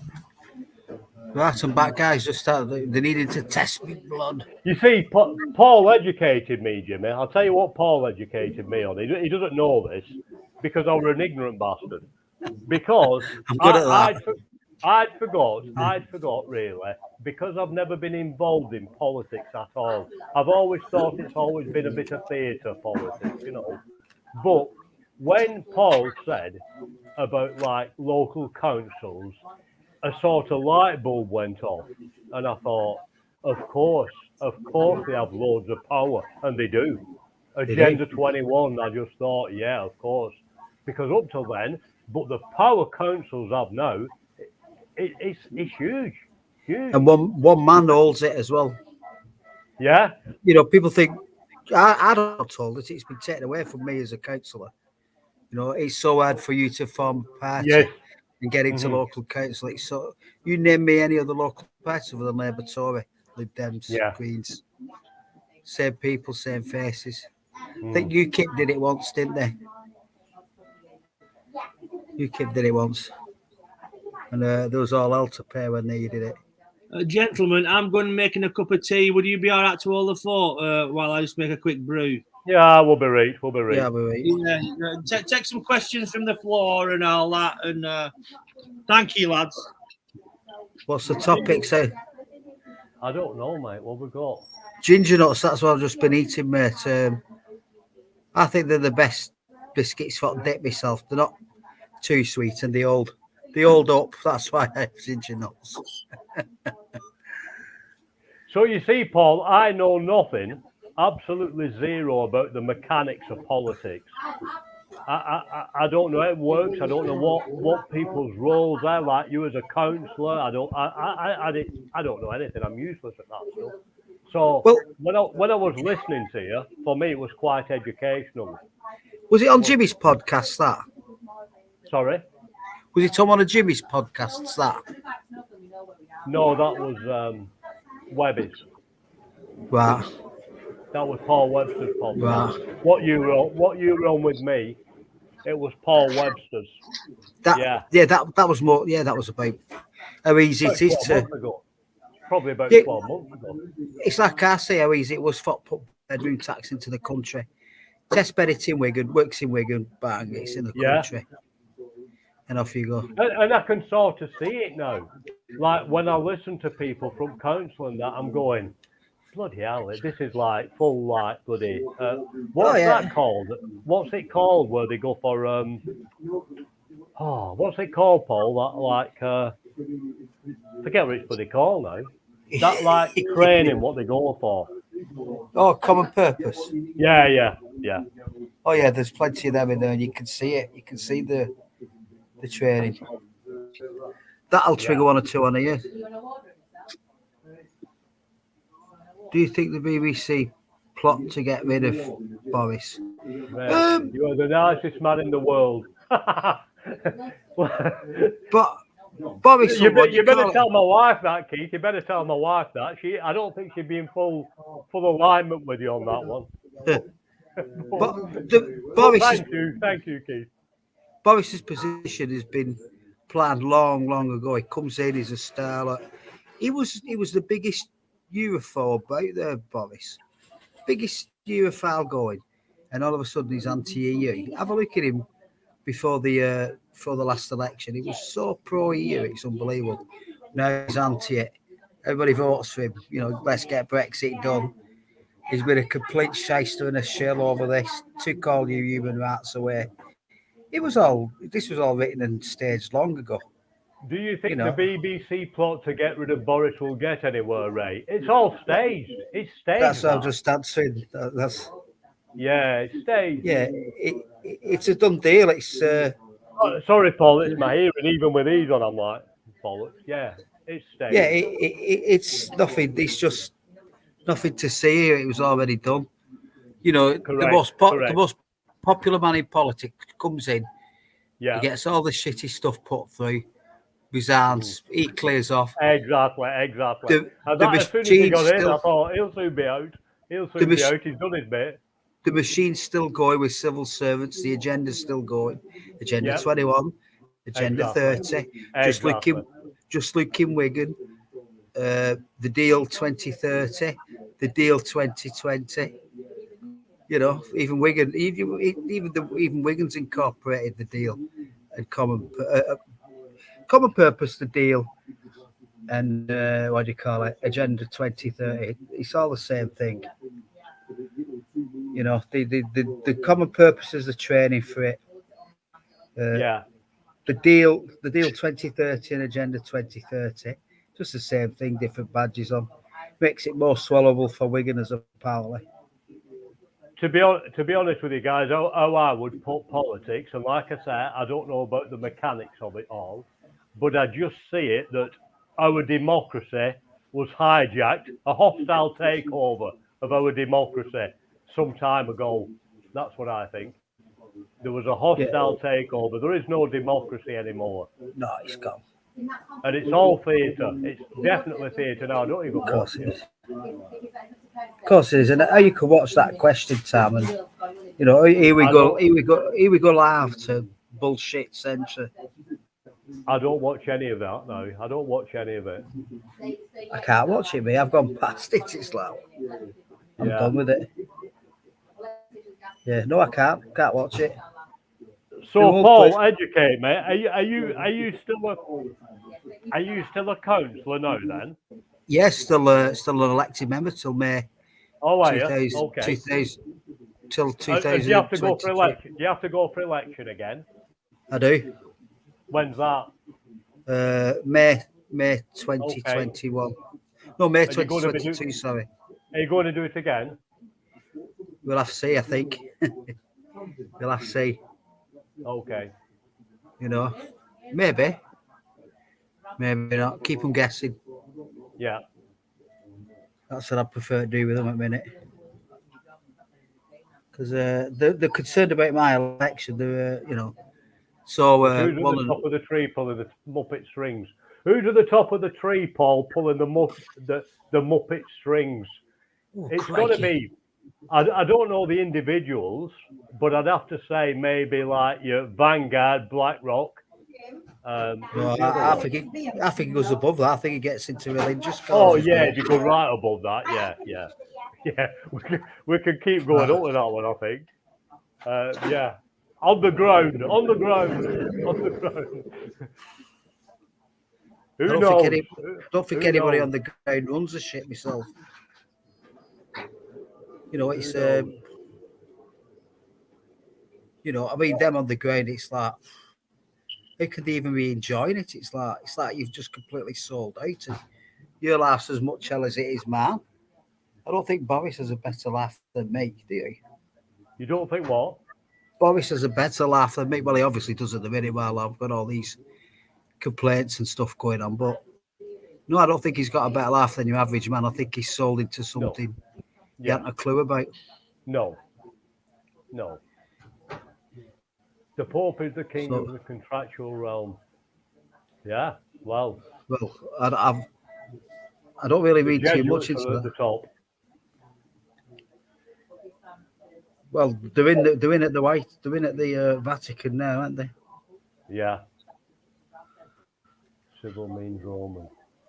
In legalese. Yeah, it does. Yeah. You're right, mate. Yeah, nice biscuits. I know them too. Bit too sweet for me, them, Dave.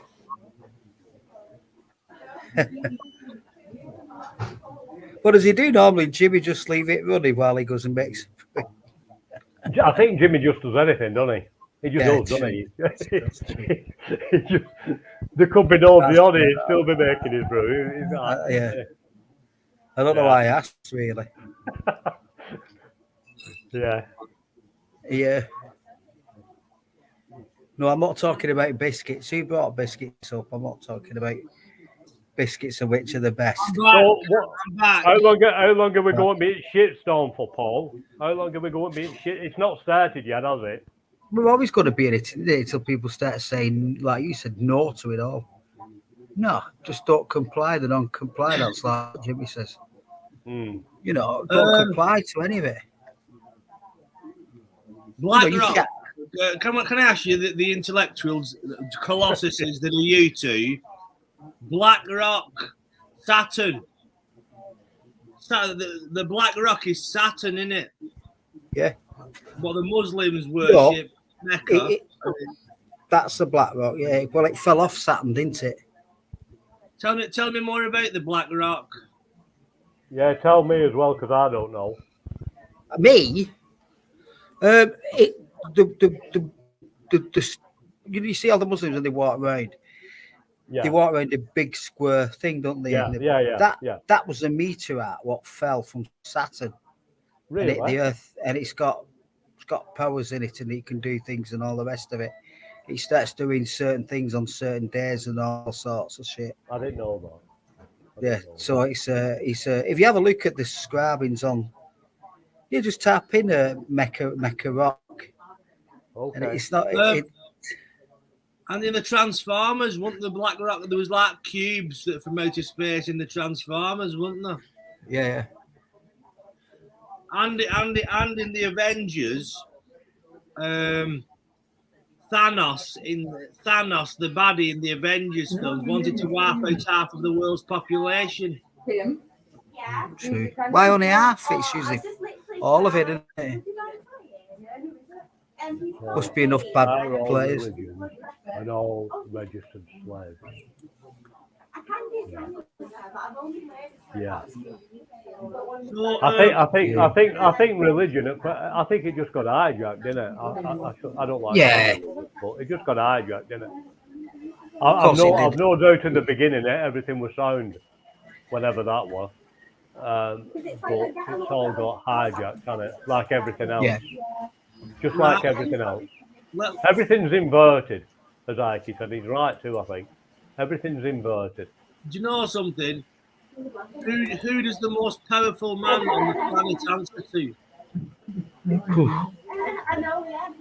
Who is what? Sorry, Jimmy. One minute there. Okay. Yeah.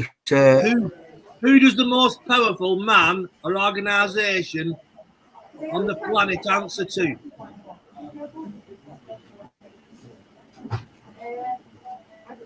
God knows. Do you think the answer to a higher force that isn't human?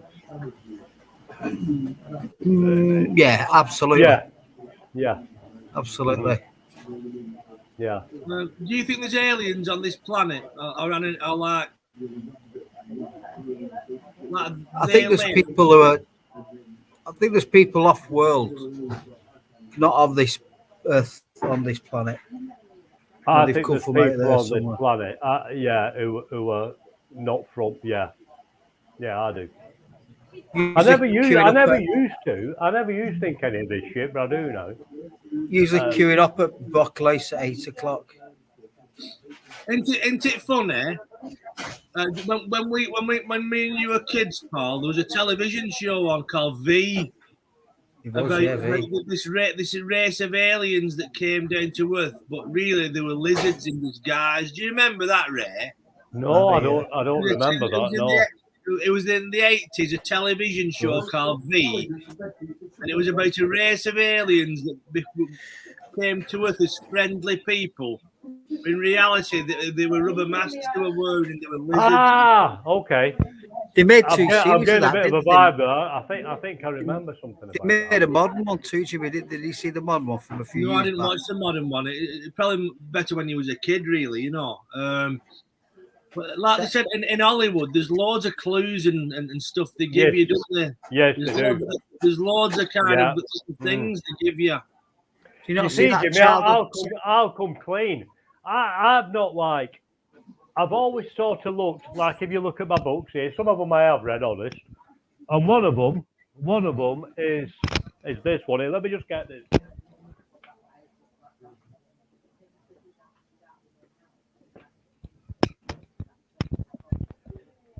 This one's from Chris Hedges. Where am I?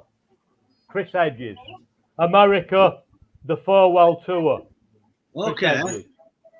Now, I've always sort of had a good. I shouldn't say I've had a good take on the world because nobody knows. But that's where I used to look at how well we're operating. Now, although I'd followed David Icke for quite some time, I never looked at his sort of quantum stuff. You know, all frequencies and symbolism and all that sort of stuff. But now I've got a lot of interest in that because I'm coming more and more. I can't say that I'm not convinced, but I certainly don't disregard it. I'm starting to believe, should I say, I'm starting to believe that we possibly do live in a quantum reality. I don't know. I'm not saying we do. I'm not saying we do. The Matrix. Yeah, a bit, yeah. I do. I'm starting to think it's possible. You know what? The metaverse they're building, the metaverse, that's the Matrix, isn't it? In a way, yeah. You know what I mean? Well, you know what? We could be somewhere watching all this through a headset. We could actually. This could be a very advanced version of virtual reality. L21 is saying I'd lean to that opinion too, mate.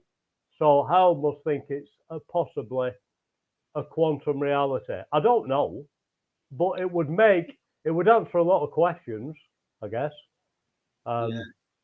But it's hard to take in, isn't it? It's hard to believe in it. You know, that this is not solid. I'm not solid. That's not solid. But if you go into some of this virtual reality stuff now with sensors on, you won't do things because you think it's real. My son went in one years ago, not now, years ago, and he said, I'm telling you, you wouldn't do this and you wouldn't do that. You think it's real. So how do you know? Who knows? Who knows? You know what? Because we He's all full of grew up. shit. He's full of shit, David. Like, well, yeah, everybody has an opinion, don't they? Yeah. Maybe. You know what I mean, though? Who in the fucking right mind, Ray, wants to sit in their house with a fucking headset on all time, pretending to be a millionaire with a virtual reality girlfriend? What happens? Do you have to fit a thing on your penis, a plastic buzzing thing? And It's just like, but you see, we're being slowly introduced into it, aren't we? Yeah. I mean, let's be honest, Jimmy. Let's be honest. The internet is a phenomenal thing, and technology is phenomenal if it was used for virtuous things. You know, they could do so much with it, so much. You know, like your limbs and your brain. They could do loads. I'm sure they could fix my hearing for long. They could fix my hearing. I'm sure Jimmy they could fix it, right? So it could be used for some really good stuff. But I get vibes it's not being used for that, obviously. It's and when people say to me, WhatsApp, it's free. Look, it's a bit boring, but I'm still going to tell you. I used to be a bit of I was a teacher at one time, right? And when I did my teacher training, I'd never heard of Google. Google had just come out. And they said, just do a search on Google. I said, what do you mean? So they showed it to me and I'm going, bloody hell. I said, how much does this cost? And they said, it's free, Ray, it's free. And I went, straight away, this was a lecture alert. I went, bollocks. He says, what? He said, what do you mean, bollocks? I said, it's not free. He said, of course it's free. I said, no, it's not. No, it's not. But, and he's like, but about 2 years later or less, they started all the advertisements and everything, and soon it was bloody billions, wasn't it? There's nothing free, Jimmy. No. Harvesting information, data, everything you do, there's nothing free. You don't get a free lunch.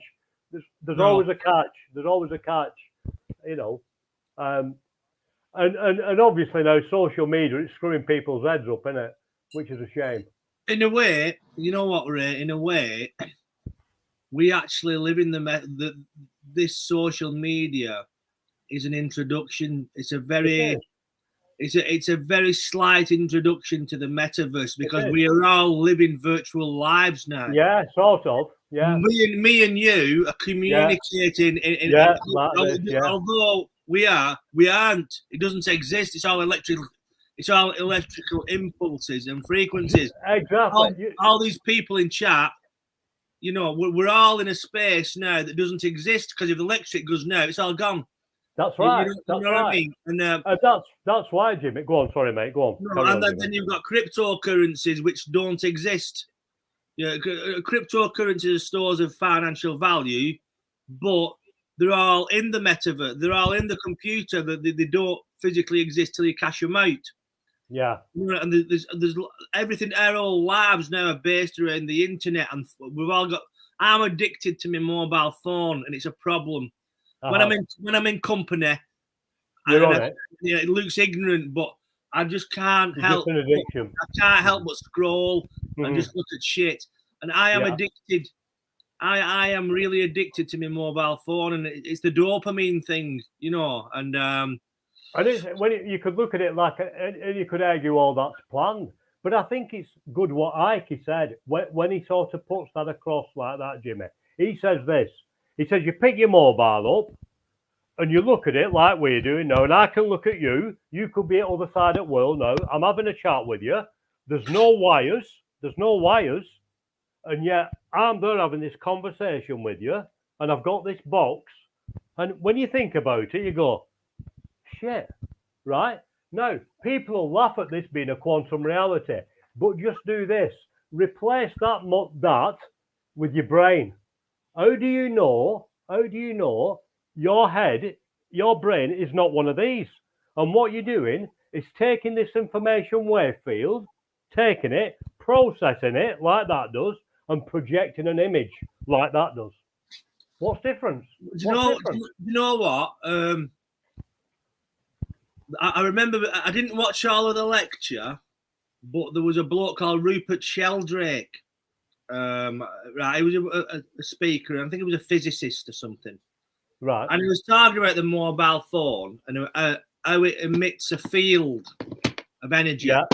Mm-hmm. You know, and this kind of concurs with what you said.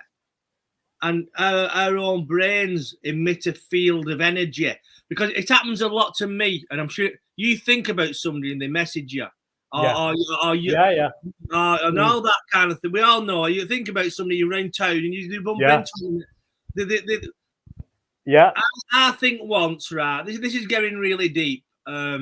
No, get deep, Jimmy. Get deep. They all love it. They love it when you get deep. We was once multi-dimensional beings, and we probably didn't even communicate with language and speech. That's right. We probably communicated on a telekinetic, telekinesis, telepathic level, for want of a better word. Yeah. You know what I mean? I believe we was dumbed down. I believe our DNA was a lot of our brain power was sapped. We only use 5% of our actual brain, right? They've analysed the strands of our DNA, and some have been switched off, but they've not been switched off like the switch. It's linear on each strand of DNA. Parts have been shut down. Now I'll just say, Ray, I'm not a facts and figures man. So when people ask me where have you got this information from and all that, I've picked it up over time. So that's what when the Stephen Wazzes of this world kind of argue. I can't argue, but these are my theories that we as a species have been dumbed down to be an obedient slave race, which we still are, a slave race. Wow. People are still slaves, and and I'll be honest with you, Jimmy. All this sort of stuff to me is relatively new.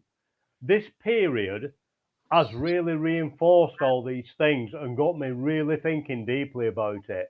Because I'll tell you now, I'm an old man, aren't I? But the thought of a mobile phone, to me, even to this day, it's mind blowing. I used to work overseas a lot and stuff like that, and if it was anything wrong with the job or anything like that, it was a nightmare. Now, you just go, you've got this, you could take a picture of it, you can get all drawings for it, you can send it here, do this, just with that. Now, if I'd have said that to somebody when I was like 20, oh, piss off, Ray, off your head, they'd be saying, hey, off your head. So how do we know? There's lots of things we don't know.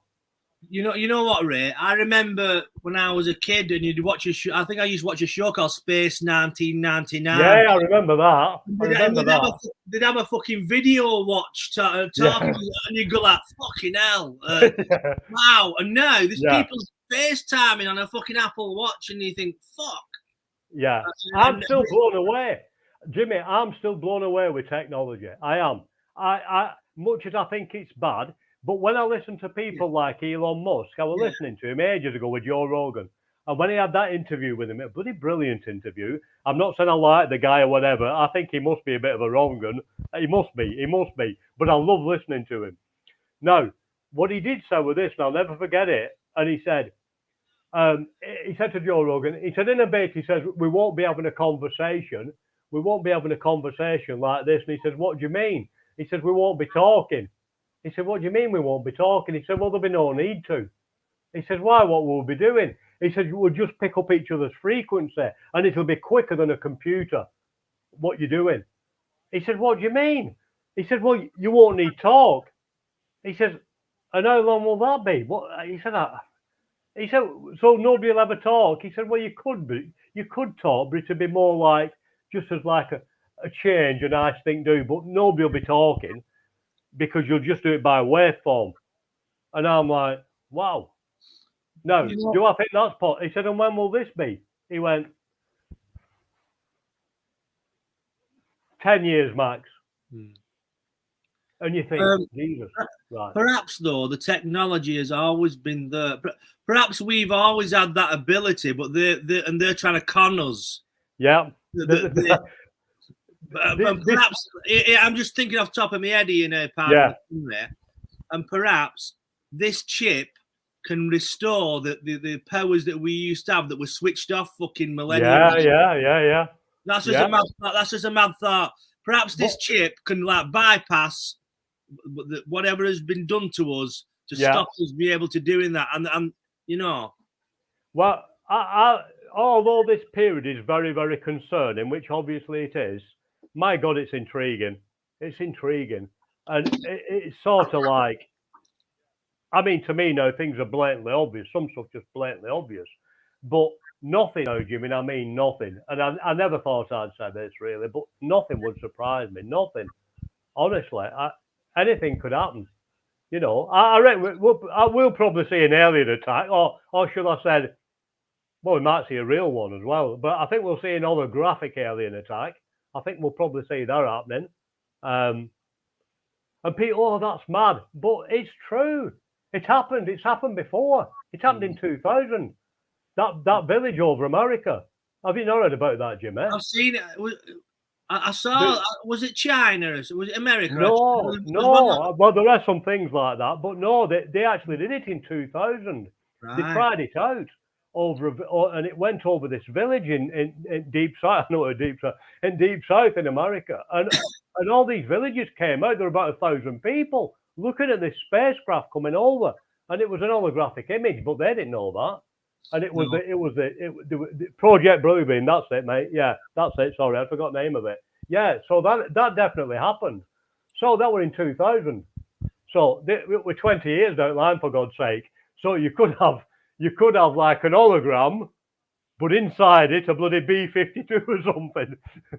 Knocking shit out here. I don't know. Do you think that we're actually coming to the end of human as we knew human? I don't know, Jimmy. I'm hoping. I think, although who knows, these are just guesses. And I'm hoping. What I think will happen, I think we're in for a really rough. I don't want to be negative, guys, all those listening. And I don't know. They're only my thoughts. I think we're in for a rough couple of years yet. But I think after that, I think all these systems which are in place now will come tumbling down. It'll be a ground zero job, but I hope in a nice way. I hope that we'll be going back to a lot of basics, but for the better. But I think we'll still have technology as well, sort of a different world. People who think, and people do, and lots of people do, they're still hanging on to this world. And I don't want to sound, this world's finished. I don't care how you look at it. What we are living in now is finished, because the people who are trying to change it are going to change it into something else, and the people who are fighting against it are going to try to change it into something else. So life as we know it now, for me, in my opinion, it's gone. It's finished. Don't be hanging on to this. It's gone. Don't be thinking, oh, this is coming back and that's coming back, because it's not. It's not. That's my opinion. That's my opinion. This world as we've known it is finished, irrespective of what happens. But next couple of months, next 2 to 3 months is critical. It's crucial. That's what I think. How much people power we have, because if we've not, we're screwed. But I think we've got a lot of people power, and I think we'll be finding out in the next few months. What we need to do, and it's a very hard thing, really, is and it's also corny as fuck. The unjabbed and the jabbed need to stop falling out. Correct. 100%. The gay and the straight, the Black Lives Matter and the white power need to stop falling out. And all this fucking silly shit. All we need is love, Jimmy. All we need is love. All we need is love. But no, that's exactly what needs to happen. But even with people who think like me, some of them, I know they get on my tits, to put it bluntly, because they can also be cultish. They can be very cultish. I'm not like that. I understand but you're dealing with people, individuals, so you're always going to have differences. But of course, that Jimmy, of course, I've had all sorts of shit said to me, but I don't retaliate because I sort of understand it because I've got quite heavily involved in it all. But I understand it, and I just want people to come together because the vast majority of people in the world, this is my take, deep down, the vast majority of the people in the world are not bad people. That's what I believe anyway. And people, even the bad people, so what we class as bad, we don't, you don't know what experiences they've had. But I don't think there's loads and loads of bad people. I really don't. And I think everybody who's been vaccinated, or whatever you want to call it, they've done it for good intent. They've not done it for any. It's the good intent. I feel, and I want us all, but I hate this. I hate this confrontation between everybody. It's horrible. Yeah, it's horrible, isn't it?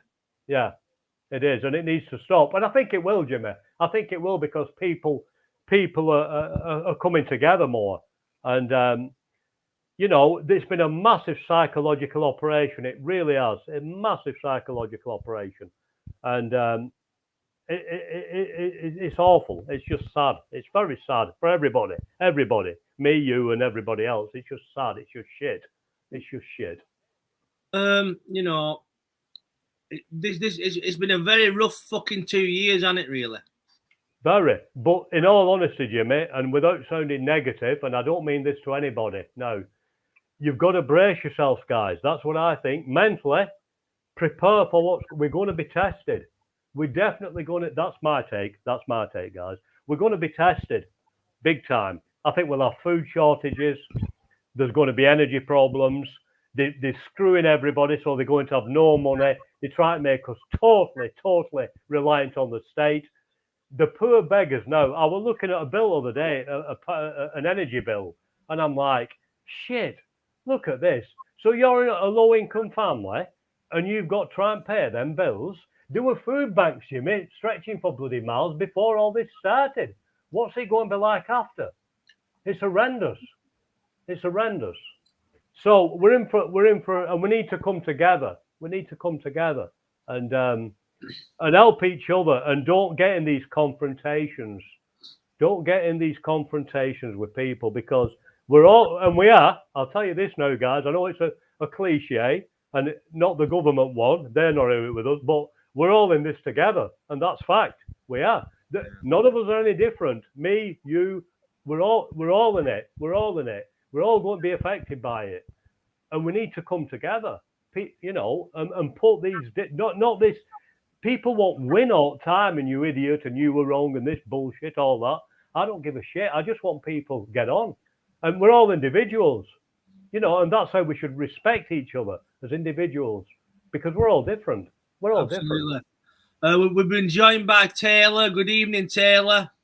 Hey, what's up? Hi, Taylor, please, can you not be as anti-Semitic as you was the other day? I won't. Just tone it down for the sake of my channel, my friend. Are you well? Yeah, I know. I won't. Have you met Ray before, Taylor? No, I do not believe so. No, I don't think we have. Please to meet you. Yeah, nice to meet you, Ray. Taylor was telling us the other night about Laurel Canyon in California. I was on about the 60s PSYOP thing, about the old 1960s being a PSYOP. Right. It was very fascinating, really. About Timothy Leary, the acid guru, was in league with the CIA, and wasn't there an operation called Operation Midnight, where they had prostitutes in America go to bars and pick men up and then spike them with acid? Yes. I've not heard that. Yes, that is very true. Yep. It was called Operation. Am I right? Is that the right name of the operation? Operation Midnight. I don't know the exact name, but I think so. They was experimenting with acid, the government, to see what it did to people.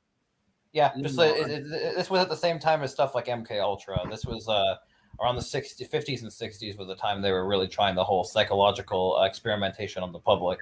This was also the time that television was also becoming popularized, if that's, and this was really the time that they were trying to get into the public psyche, if so to speak. And then, of course, you also head into, as I said last time, a lot of the satanic dementing of the American mind back in the mid to late 60s and then into the 70s. Explain. This fascinates me. Could you explain more, please, Taylor? Because I buzz off this kind of subject. The thing is that even with what I'm explaining, I still recommend that. I know what you said last time about people don't read and all that, but I still think that people should definitely check out the book by freaking Dave McGowan. Weird Scenes Inside the Canyon. It's a great book. It's where I got most of my information from, in interviews as well. Essentially, a lot of these people were either hired by the CIA, some even connected to the Mossad as well. They were pretty much made, like, you know how bands normally are supposed to like take years in order to get big, like they play in coffee houses and stuff like that. They don't just start off big. Yeah. But the thing is that these people, like the Beatles and the Mamas and the Papas and all them, they just came out of nowhere and then just became huge successes overnight. And it's because and a good comparison I would like to make to that is Jimmy Carter's reign for presidency in 1976. Before that, nobody even knew who Jimmy Carter even was. But then he suddenly became the face of the Democratic Party in 1976 because everyone he was on the cover of Time magazine 3 times in that same year. The artists were instructed to make him look as much like John F. Kennedy as possible. And the whole idea was because they Zbigniew Brzezinski, hope I pronounced that right, and David Rockefeller wanted him to be their man. So this guy who was a nobody, I think he was the governor of Georgia at the time. He was a member of the Trilateral Commission, and then he just becomes this like big dude, and he becomes president in 1976. It's the same thing with all these like rock band groups and them from the 60s. They just come out of nowhere and just to change the culture of America, really. I mean, with the LSD, the acid, and all that stuff. That's where it really all came from. Change the culture. That's part of what Vietnam was for. Do you think that the Tavistock Institute had a hand in writing some of the Beatles songs? Oh yes. Most of the Beatles are early songs, and I think even some of the later ones were not even written by them. They were written at Tavistock Institute. Yes. These people barely knew any kind of music whatsoever. They were pretty much trained. That's why they became so popular. Like I've seen a lot of people like nowadays who say, "Oh, the Beatles, all they have is just their fame. Like they're not as good as like where did their popularity come from?" And then it's just like, well, it's because the media pushed them. The globalist controlled media pushed them, and that's how you become famous. You don't become famous by making good work. Welcome, Peter Boothroyd, our resident Beatles expert, who may have some questions and statements to say to you, Taylor. All right. Well, if you're an expert, I would probably be the one having the questions for you because you probably know more than I do. Peter, do you refute the allegations that the Tavistock Institute were behind the Beatles' success? I definitely refute this idea that the Beatles didn't write their songs. I don't know where you got that from. They wrote some of the songs, but a lot of the early ones wasn't written by them. Do you know what, Taylor? I would have thought the later stuff would have been the acid, trippy stuff would have been the Tavistock stuff. You said that with so much confidence. What do you mean that some of their early songs weren't written by them? What do you mean? Do you mean this? What do you mean an example? What song did they not write? I have to look back on it. It's been a while since I've looked on the subject, and I'm not trying to. And if I sound like I'm speaking with confidence, that's just the way I speak. I'm not trying to. Okay. Are you getting a bit confused? Some of the tracks on the earlier albums were cover versions. Do you mean literally? I mean, they didn't write some. They didn't write like, you know, Twist and Shout. Okay. No. What do you mean? Like, how should I put this? Basically, a lot of the earlier success was here, let me take another example. I know this is kind of like indirectly answering the question, but like, you know how like they were at the airport at 1964 or late 1963, early 64, and it looked like, you know, they had all those girls around and all that. Yeah. Well, it turns out that there wasn't really all that many girls there. They just took crop and pan shots to make it look like that there was more than there actually were. I mean, to try to make it look like how like the Pope had arrived almost with how they were portraying the Beatles at the time. And, okay, that could be true, but why would they do that? Oh, like I said, it's to change the culture of America at the time, which was more of a Leave It to Beaver society. Well, and change it into a. It's possible that maybe they tried to make it look like there was more fans.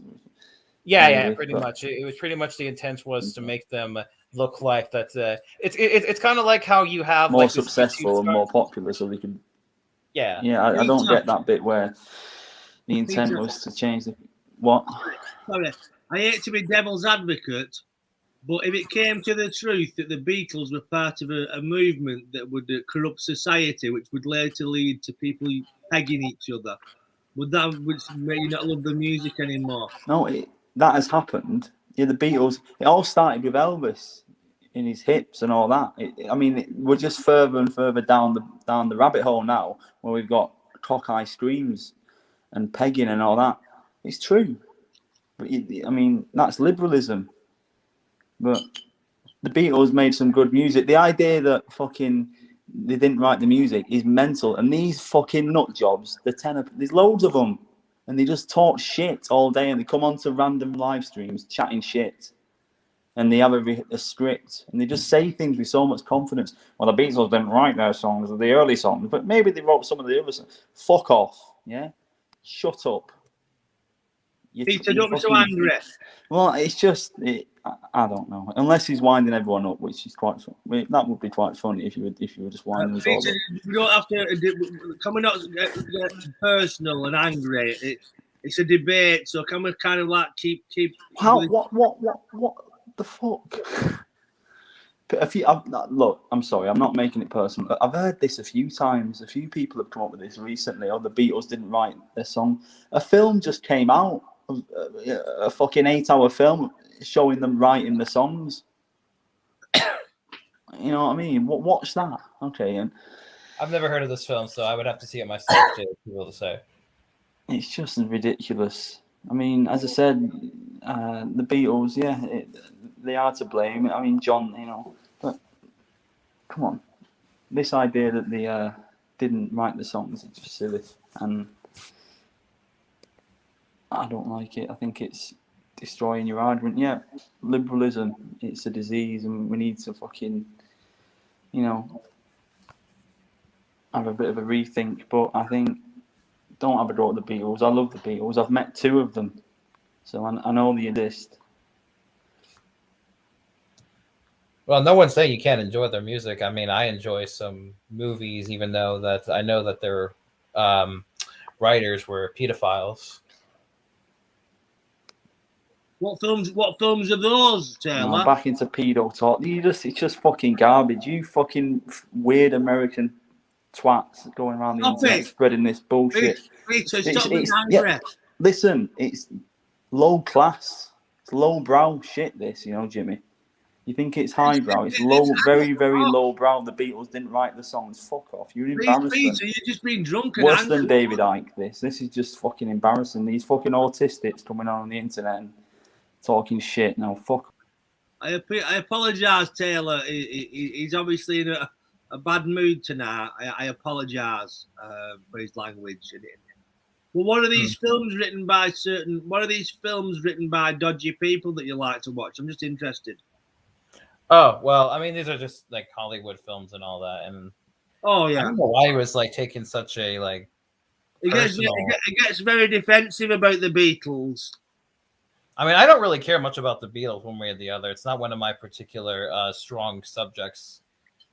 And I always like to say, if I'm wrong about something, then I'm wrong. I don't want to come, I don't want to come off as like somebody who's saying that you absolutely have to listen to everything I have to say. It's like, or take it to heart. It's like, look it up yourself and decide for yourself. Yeah, but Peter gets very defensive about the Beatles, so I apologise for his tirade of personal abuse. There, please ignore him. No, it's fine. I'm used to it. It's all right.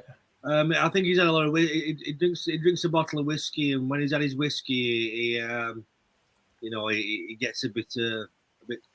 What's the word I'm looking for? Animated. Ray, I get a bit defensive on certain things as well, so I know the feeling. So I don't blame him. When you feel strong about a subject, you can't help but feel what's the right word for it? Really strong about it. Peter actually works for the Tavistock Institute.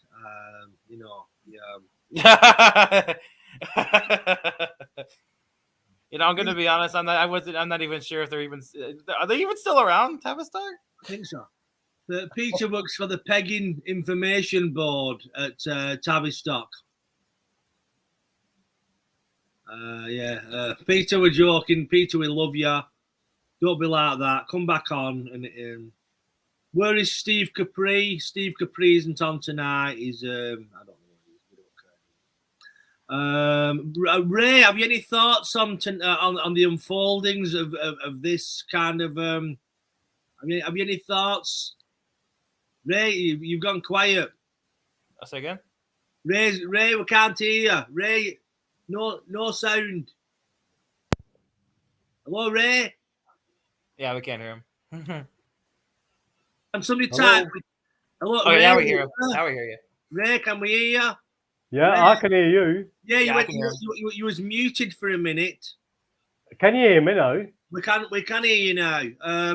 What's your thoughts on the the Beatles and stuff like that? I can't handle it, Jimmy. I know nothing about the Beatles. Are you frightened of getting a brick through your window off Peter Boothroyd? It could happen. No, I don't think he would. He's not that sort. No, he's not that sort. No, he's not the kind. He doesn't know where you live anyway. I must admit though, in my day, I didn't mind the Beatles, but I preferred the Stones. Yeah, I mean, maybe not so much. It's like I said, it's like if he enjoys the music, that's it's like no one's telling you can't listen to the Beatles or anything like that. But Sean Hamer is exactly right. The music industry is a huge weapon. It always has been, and it's just like any other industry. Well, I mean not every other, but like almost every other industry and form of. Let me tell you one of the most interesting music-based conspiracies that I heard or read. Bear with me. The bosses of the private prisons and the record industry at the time got together to push gangster rap because of it how it glamorizes crime. I don't listen to gangster rap, so I wouldn't know. I mean, what hip hop changed when hip hop first came out. You had stuff like Grandmaster Flash and Mel Mel and The Message. And it was strong social commentary in it, and it was telling you what life was really like for black people in the ghettos and stuff. And rap started from that really strong, positive beginning. Over time, just degenerated into glamorizing crime. Talking about women as bitches, money. Drugs, really low vibrational fucking. So over time, I mean, I think Tupac was the last great social commentator. But even he had his moments of some of his stuff was decadent, and you know, Who's that, Jimmy? Sorry, who? Tupac. Yeah, Tupac was good. When it comes to the few rap artists I listen to, definitely he's one of them. Tupac's good. But you know, so rap has degenerated over time. Now it's just It's crap. Yeah, I just call it crap. Taylor, how old are you? I'm 27, turning 28. Well, you're younger than me, and if I just start saying now all rap is shit now, that makes me sound like an old fuck. You know what I mean? But the fact that you're younger and you also agree that rap now is just degenerative shit. Mumble rap. Drake, how the fuck has? I don't know if you're familiar with him, Ray. A singer called Drake, a rapper called Drake. I don't know any of this stuff. No, we won't. We'll get off this subject, Ray. But no, carry on, guys. I'm all right, mate. Don't worry about me. The fella You're educating me. The fella is a multi-millionaire global superstar, and his music is fucking shit. Not surprising. That's not surprising. I mean, yeah, because it doesn't. There's no artistry with it, is there? You know, the good evening foot golf, but yeah, it's the music industry, like the film industry, is a powerful tool of manipulation, and for social engineering, social conditioning via music. You know, these people who are doing this, who rule this world, they are experts in occult knowledge and they know how it works. They know us better than we know ourselves. And you know, I agree. I mean, in the concentration camps, they used to put fluoride in the water to control the inmates, and then it used to be fluoride in most of the water supplies. You know. Jimmy, I'm getting loads of echo in. Is that my end? Are you not getting nothing wrong? No, there's no echo in this end, Ray. Is there not? It's mine then. Unless it's the CIA, Ray, who's kind of sending you. Okay, let's not get too pessimistic. That's one thing I think that a lot of the truth people do is get too pessimistic about everything. It's like, oh, everything's connected to the CIA or Mossad. Yeah, I mean, we all get like that. I was only joking with him. I was only joking with him about the CIA. Yeah, I know. I'm just saying, but, like, you know, it's one of them things, you know. It's all very fascinating. You know, you can't let yourself get wrapped up in it. It'll send you mad. But all these theories and things, and like you said, that doesn't mean you can't enjoy the music of the Beatles or the Stones. You know, you don't have to sacrifice a goat when you listen to fucking any of the music. I agree with what you said, though, now, Jimmy. I wouldn't have done it one time because it's all relatively new to me, all this sort of stuff. But like the music industry and the film industry, I think it's corrupt to the core, though, I think. Absolutely, it's you know, it is. That's what it's based on, isn't it? It's based on a very dark foundation. Even how they recruit actors, and how the fame business takes people. Exactly. Yeah. Fame takes people. It chews them up. It throws them out, and also some people will do anything for fame. They will. You know. What do you think, Jimmy? Answer me this one, Jimmy. Your take on this one, because I don't know. Everybody seems to think, they might be right, that everybody who's made it in Hollywood or music have sold the soul. Do you believe that? Yes, I mean, it might not be. It might not be it might not be actually on an altar or signing a blood contract. No. But I think it could be. To be fair, I think, but it's a metaphorical selling of the soul because you know, once you sign these contracts, you can't really speak to the public. You can only speak to certain people. You're completely controlled.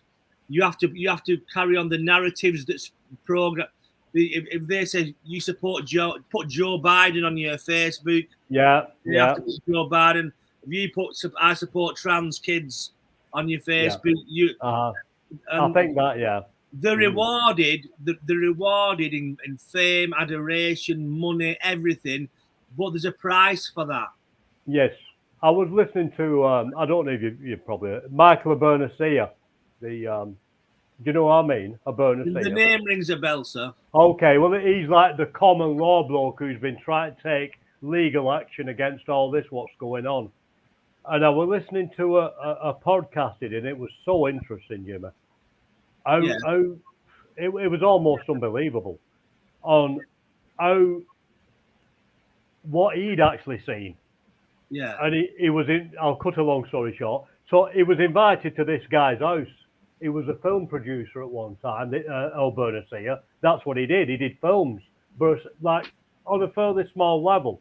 But he wrote and produced this film, which was really popular.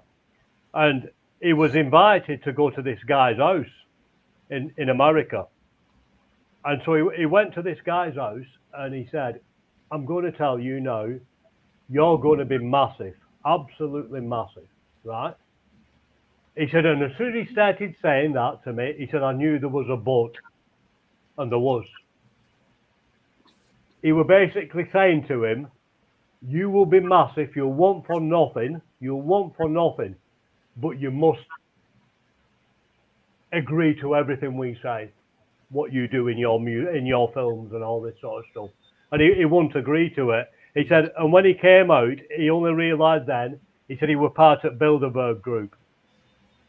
Do you know what? And I believed him. I believed him because the way he told the story and everything else that happened to him about bloody embassies blowing up near him and all this bullshit, it was like, bloody hell. But I believed him. I'm sure he was telling the truth. Do you know what? Art and commerce will never make good bedfellows because art is always sacrificed on the altar of commercialism. Yeah. You know what I mean? Yeah. You hear these stories all the time. Someone goes to a film studio or a record company. I've wrote this album, and they will butcher their album and the film script. And you hear things. But Will DeVockies told us a story about somebody who wrote this film script, and what happened was he took it to this producer. I'm muting you for a minute, people. Right, this lad wrote a film script, took it to a producer. The producer said to him, "You know what's in fashion this year? Talking dogs. You need to put a talking dog in this film, or just bullshit. You know, there's not. You need to put more black people in this film. Yeah. Your character that goes." Your ex-Vietnam character that goes into the jungle to rescue those people must be transgender. Yeah, you know I mean? The people is a team of assassins. One identifies as a cement mixer. One identifies as a toaster.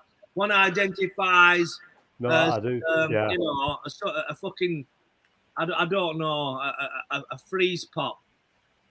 You know what I mean? Yeah, and that even happened to, I don't know, you know, Hart, the group, the two women, Mary Wilson and you know what I mean, don't you? Very good. Yeah, musicians. Very good. Yeah, they're talented, I think. No, they said the same. When they became really popular, they were everything was taken off them, and they had to dress in a certain way, and put across the music in a certain way. But they were really big. It made them really big. But that's when they pulled away from it all. Because they did exactly the same thing. It's like you said. No, really. Artists can put their own stuff out online, and you know you know what? You're never gonna. It's very rare that you're gonna make as much money than if you've got the beast system behind you. Yeah. You take somebody little, and you put the beast system behind the machine, and you will blast off. You know what I mean? Obviously, they want a fucking price for that ride on the machine. Yeah, of course. You know what I mean? Of And course, there's a price to pay for that. Yeah. They're not going to let any Tom fucking Dick and Harry. No. You No. know, they want somebody who's up more. I've said this a million times. Yeah. They would rather have somebody less talented and more compliant. Correct. More compliant. than Yeah. a fucking genius who they can't rein in. They And you want know, people- Jimmy, that happens. That even happens in the workplace. That happens even in the workplace. Ray, It happens in everything. It happens in every aspect Yeah. of this society. Yeah. Compliance. Yeah.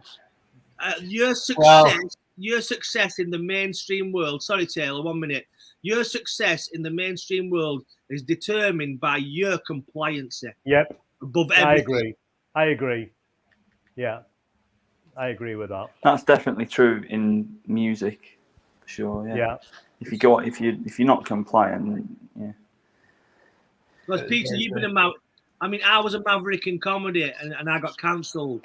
Peter, you were a maverick in your field of music. Yeah, well, at the beginning, I got a bit of a blast at the beginning, but I think that was because they thought I was some kind of subversive gay, or they thought I was like some guy putting on a working class accent, and I was going to talk about austerity and the Tories and all that sort of thing, and never talk about immigration or Brexit and stuff. And when I did that, that's when I got outcasted a little bit. But I'm making my big comeback, and everyone and a lot of people are pissed off because I didn't, the fact that I'm a global fashion brand in a way, it wasn't the gatekeepers had nothing to do with that, and that's why they kind of ignoring it in a way, kind of thing. And So were you in a band, Peter? Yeah. no, I made my own music, but when I first put out my first few records, I got in online publications and things like that, and got gigs, and I was in the sort of low level music industry for a bit. But yeah, I suspect that was because they thought I was some kind of subversive gay. Peter, I think you should come clean now and tell us that your music was actually written by the Tavistock Institute. No, listen, look, I didn't buy. I was only joking. I know I've heard a million times this bullshit about the Beatles. Obviously, I don't believe it, but I'm not angry. I'm angry about immigration and like a lot of other things.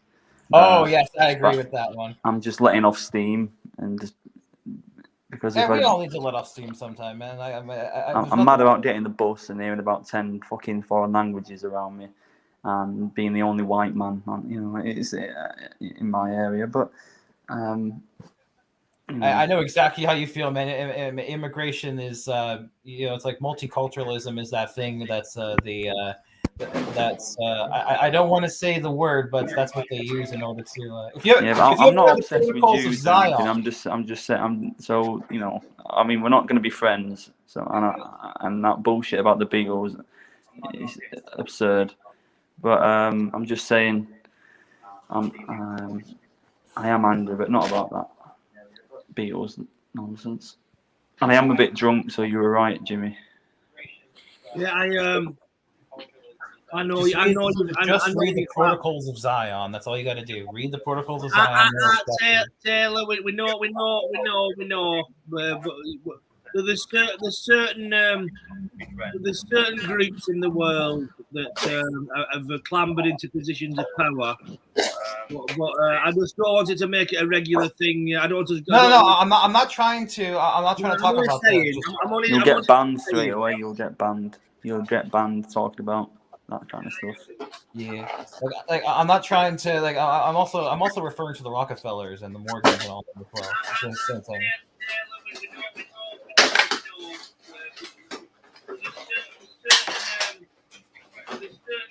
Beetlejuice. Oh boy. Beetlejuice. Oh god. So Peter, how are you? John, actually, if you don't mind me asking, do you know Shield Destroyer? What? Do you know Shield Destroyer? No. Oh, okay, my bad. I thought that I talked to you before on his show, but okay, my bad then. I don't know, Jimmy. I'm just talking rubbish. I'll be asking you to delete this tomorrow, but it's fine. I can hear you better without my headphones on. Right, yeah.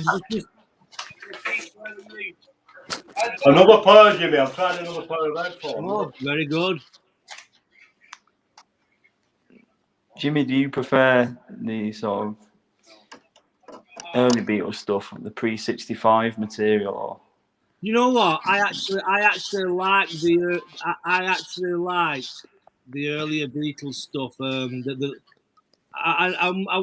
There's a couple of great songs on Revolver. I mean, there's an argument in there between the best Beatle album being Pepper and Revolver. I'm not.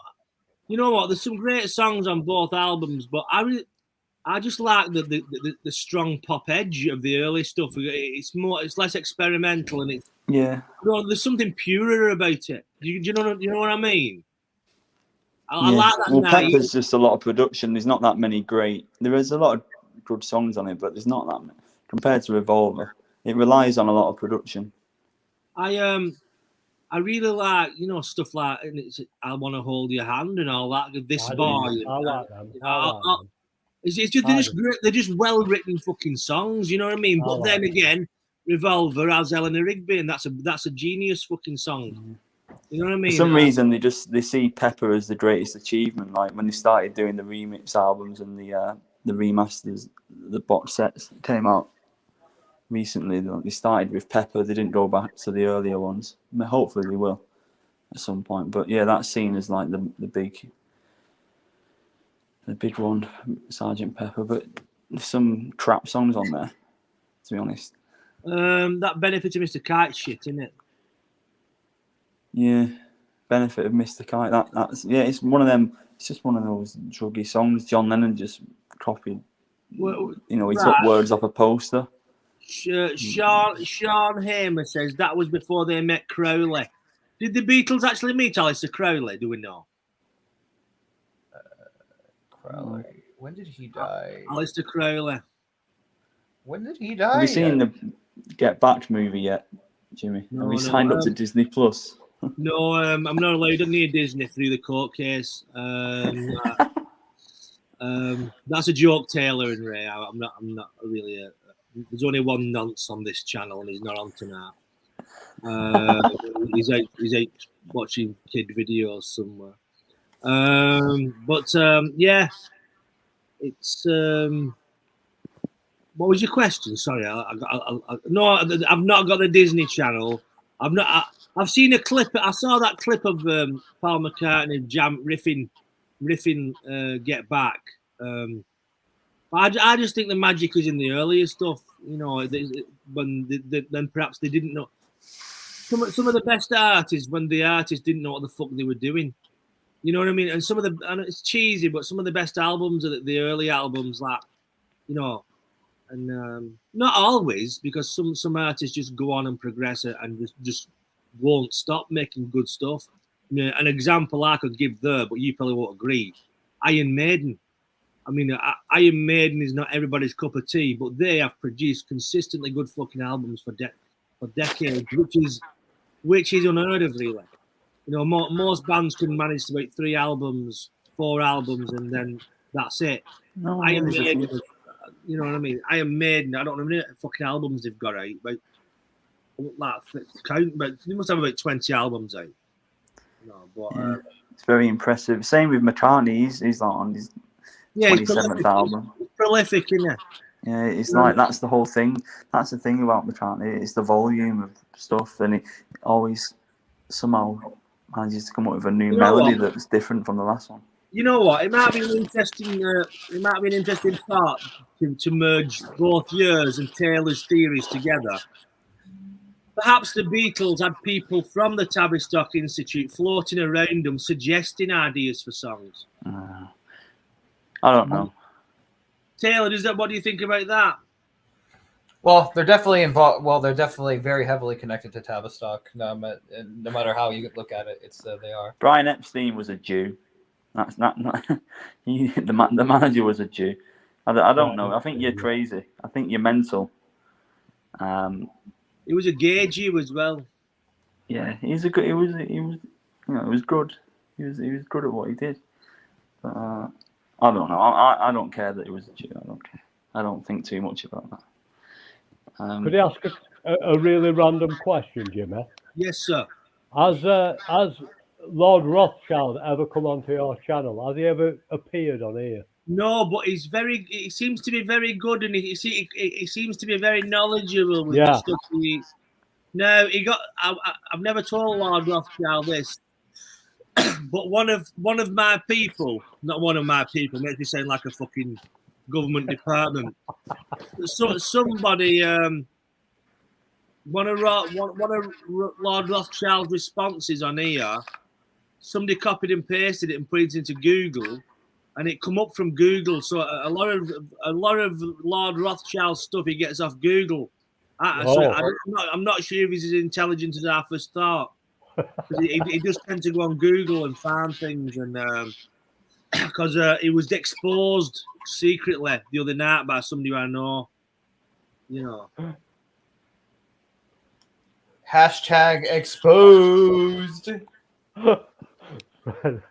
Like those videos that people upload on the internet of exposing on video games and stuff. He's pretty wicked, all you know.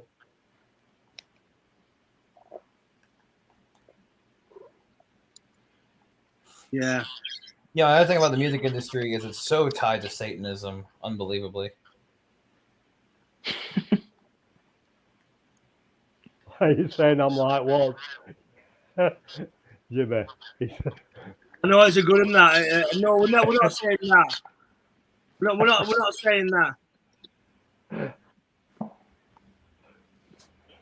Yeah. What was I was that? writing something. Okay. Go ahead. I was writing something.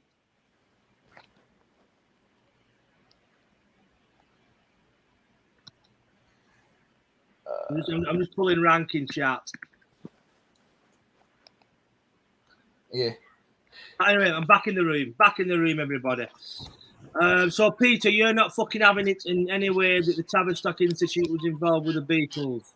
No, the Beatles is a magical story, right? It's unbelievable. Like everything was perfect the way it happened at the beginning, and how, you know, it does seem too good to be true, but it is true. I think God was involved. What? I'm with you, Peter, on all that with the Beatles. I don't think they're part of any. No, yeah. No, they're not. It's silly. I don't think they're part of anything dodgy. No. So you don't believe that Paul McCartney died in 1966? Well, you're saying, I don't know if you're saying that like as a joke, but that's the level we're talking. This is the level we're playing at. It. This is the bullshit level. This guy would have believed that Paul McCartney died in back in the 60s. This is, you know. No, he didn't. He didn't die. You know what's very fascinating though? I mean, it's not Beatles. I've mentioned it last night. Taylor was talking about it. Laurel Canyon in California was a military-industrial complex, and most of the musicians that came from there, the parents were high-ranking military officers. I think, yeah, that's Jim Morrison being one, the Doors, the Mamas and the Papas, quite a few of the main key artists of the 60s came from Laurel Canyon. And the old 60s flower power movement was a social engineering exercise and a psyop. Yeah, it was the whole Flower Child movement. In fact, you know, a lot of the early war anti-war advocates of the 60s against Vietnam during the JFK era, when those hippies and stuff started coming along, they were like, "What the fuck are these guys? Get them out of here! They aren't part of our group." Is that right? Yeah. It's very fascinating, isn't it? All of our history has been engineered, and perhaps all of history has been fucking theatre. Like what we're living through now. These crazy 2 years have been theatre. You know what I mean? But a lot of people have paid a fucking price. For a lot of people have got into it, and yeah, Frank. Yeah, Buffalo Bill says Frank Zappa's father was very high up in the Air Force. Wasn't Frank Zappa's father something really special in the army? I'm sure he invented something. Yes, he was. Did he invent some navigation system or something? Or did he do something? I forget exactly what he was, but yes, he was high up in the military industrial complex. Yes, I'd have to look back at the stuff again, but yeah, he was part of it as well. Yes. It's all very also another thing about a lot of these like music stars. You notice how like a lot of them seem to just randomly just die either from quote unquote drug overdose or whatever in the 70s. Do you know what? There was they call it the 27 Club, don't they? Is it Kurt Cobain, Jim Morrison, Hendrix, and a few others? Amy Winehouse. There was a really weird interview with Amy Winehouse, the jazz pop singer, on the Jonathan Ross show in England. And she said this really weird thing about people trying to make her conform and into a triangle. She said this really weird thing about they tried to make me conform into or want to make me part of a triangle, and then they reckon she was fucking. People have said that she was allegedly drunk herself to death, but there've been reports from the neighbours that they could hear scuffling and screaming. You know what I mean? And they wanted Hendrix to join up to the fucking. Wasn't she a member of that particular tribe? I'm not sure, but I think how can you not be sure? Have you not seen her face? I don't know. This is just silly. There's real shit going on now, and people talk about stuff that isn't. You all laugh at me when I talk about demographics. This channel has always been fucking stupid. This is what it is, a stupid channel. That's the thing, is that like for these big events we have questions. If you're not allowed to ask questions, then something's wrong. That's all there is to it. It's just interesting, you know what, Peter. But you do laugh at me when I talk about things and call me a Nazi, but then talk about the 27 Club and nonsense like that, and get really into it, and then laugh at everything I say. No, I agree with everything you said, but I take the piss out of everybody. What the fuck? Which call you a Nazi?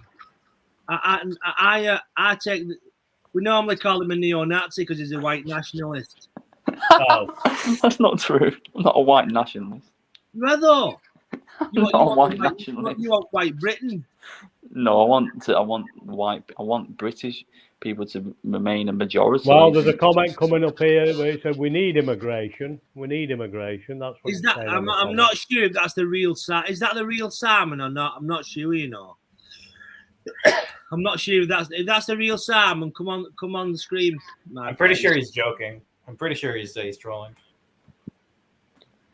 You know what, my throats? I'm going to have to make a cup of tea in a minute. Did you know that the majority of people in London were not born here? Right, that's true, I mean, it's the worst in Germany, and no one cares. And if you bring it up, everyone laughs. Exactly. No, I don't think it's funny. I think I've got told London's a fucking cesspit. Yeah, and it's only the white countries this happens in. But if you try to say if you want Israel or any other fucking country to, if you ask them, why don't you have immigration come? Why don't you have other like foreigners coming in? They're like, oh, we don't want that. We don't want that. But it's okay for the white countries to do it. It's real double standards there. Hello, Simon. Welcome to the National Front special. Hi, Simon. I'm glad you've shaven your head, Simon, especially for this episode of Everybody's got to shave their head apart from me. I look like a. Mine's not necessarily through choice. And you've got a skinhead jacket on. You look like an extra from the football factory. The one in the wheelchair? No. Yeah, welcome, Simon. No, to I this. know. Sorry, Jimmy. I know it is. It is like the National Front special. It's silly now. Peter, I agree with I agree with a lot of what you're saying. I was talking. Yeah, but I about shouldn't be saying it. It's like I've got into a character now. I'm just some BNP voter who fucking hates gays and watches Mr. H's hot pot all day. And I that's have how I've become. I have conflicting views on what gets said. But without immigration, the country goes to shit. Yeah. Look at how many Filipino nurses are keeping the NHS up because there's not enough white British or white anything nurses in the NHS because they don't want to do it. Look how many foreigners are in the fields picking your veg because white English will not do the job. So without immigration, the country goes to shit. It just showed you with the lorry drivers, didn't it, over Christmas? There's no way I'm going in a fucking field picking fucking spuds anyway. Exactly. They can walk over. No, the thing Exactly. is, before fruit was a treat, and now you can have a fucking pineapple and a fucking every night. And it's, I'm not about fruit. I'm on about your potatoes, your carrots, your cabbages. Well, we're fine before with that kind of basic food, weren't we? We didn't need this foreign fruit, says Peter. Fuck it all. No, but it's true. It's Send like the you can banana. go. Send the to any bananas shop back. now. No, you're right. You can go to any shop 24 hours and buy a massive fruit salad in the. But we didn't used to be able to do that.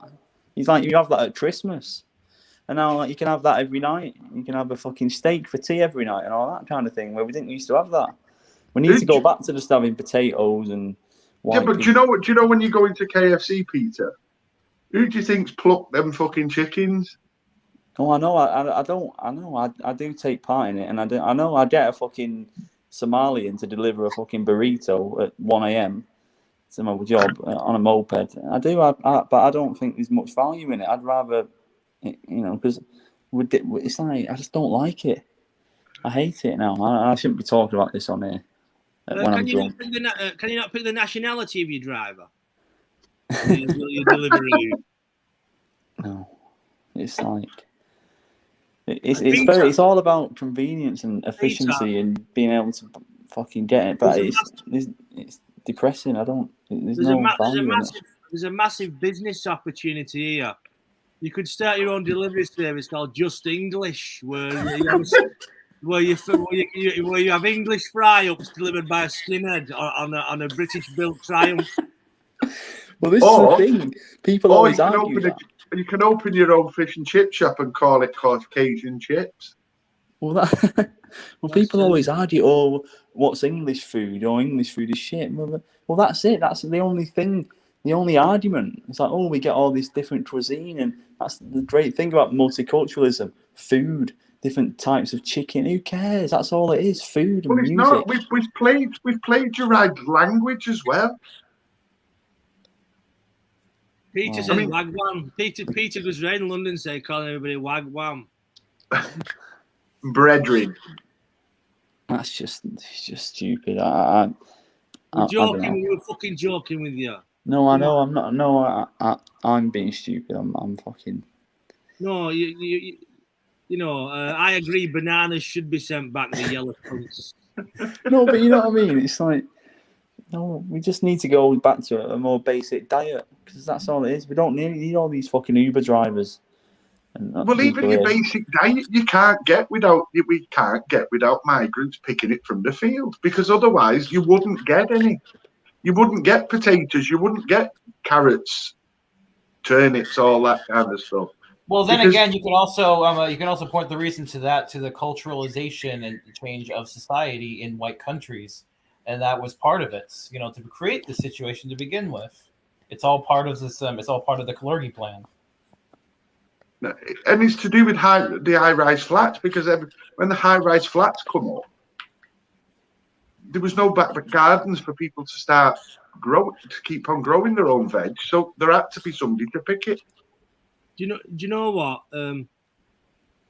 I concur with what Peter says. This all dirty culture now of lazy bastards who even can't be arsed going to McDonald's for convenience food. They want the convenience food. Fuck McDonald's. Bringing to them. So they're sat on the sweaty fucking couch, and all the next they'll bring a service out where some cunt lets himself in and brings it to you on your fucking lap. You know what I mean? You know what I mean? Because it's fucking disgusting, and no wonder people's health's going to shit with heart disease and all this. As people now are so fucking idle. All right, my father's generation grew vegetables in the garden. My dad could hunt. He could gut animals. That knowledge hasn't been. I could grow weed, but you know what I mean. You know, but that knowledge has not been passed on to me about the gutting animals and stuff like that. So we've all been de-skilled, Jimmy. We've all been de-skilled. And this comes with the supermarkets, Ray. When I was a lad, so fucking hell, that sounds terrible. But the supermarkets weren't as prevalent. We didn't have they weren't as big. No, the corner shops have all gone. We all go to these big fucking supermarkets where all the food is second rate. It's sprayed with chemicals. It's worse than second rate, Jimmy. You know, but this Uber Eats delivery fucking culture is disgraceful, and a society that's going this fucking idle. There's not much hope for it. It's just so cheap, why it needs to change, Jimmy. And this period is going to change it one way or another. It will change. Nobody is bothered about the health and what they eat, and people are bothered about is, have I offended that man who fucking identifies as a tumble dryer? We need more fucking rights for fucking homosexual cats. You know what I mean? All this people are more concerned with just fucking shit mentally ill shit that's been forced on society and the real issues. But Peter is right about this whole culture of fucking idleness. Yeah, but all that, Jimmy, all that what you've just been speaking about, all that to me is part of the plan. All that's part of the plan. That. All this identity politics and all that bullshit. All that's part of the plan. That. All that's part of the plan. It's leading you to somewhere else. That. They tried to break up the family unit, that's for sure. They're trying to break up the family unit. Do you know what, Ray? The pharmaceutical industry and the fast food industry work hand in hand because the more shit you eat, I agree. The more your body gets ill, and then they can sell you all these shit tablets and injections and stuff like that. You know. Instead of giving injections out, why don't they give people vitamin C tablets and zinc? Just have proper food in first place. Yeah. Exactly. At the same time, though, who are we to tell people how to live their lives? Like, what right do we have to tell people how to live their lives? Like, if they feel happy with their convenience and with their Facebook and all that, who are we to tell them that they can't be doing that?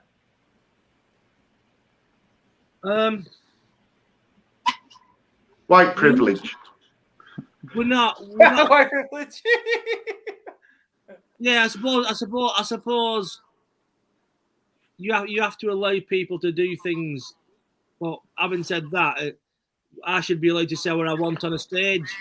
You know what I mean? That's true. Where do we stop at saying like, I should be allowed to have Deliveroo? Well, I should be like on a stage and make any fucking joke I want without a public inquiry about getting dragged through the court. Like George Carlin. You know, or I should be allowed to have freedom of speech. I should be allowed in my. Society's got so bad now that employers check their employees' Facebook, and if you put something unsavoury on Facebook, they'll start you. What the fuck has that got to do with anybody? Or you write on your Facebook or whatever, You know what I mean? And if you go for a job, which I can't remember, but if you go for a job kind of thing, they check your Facebook to see what kind of a character you are.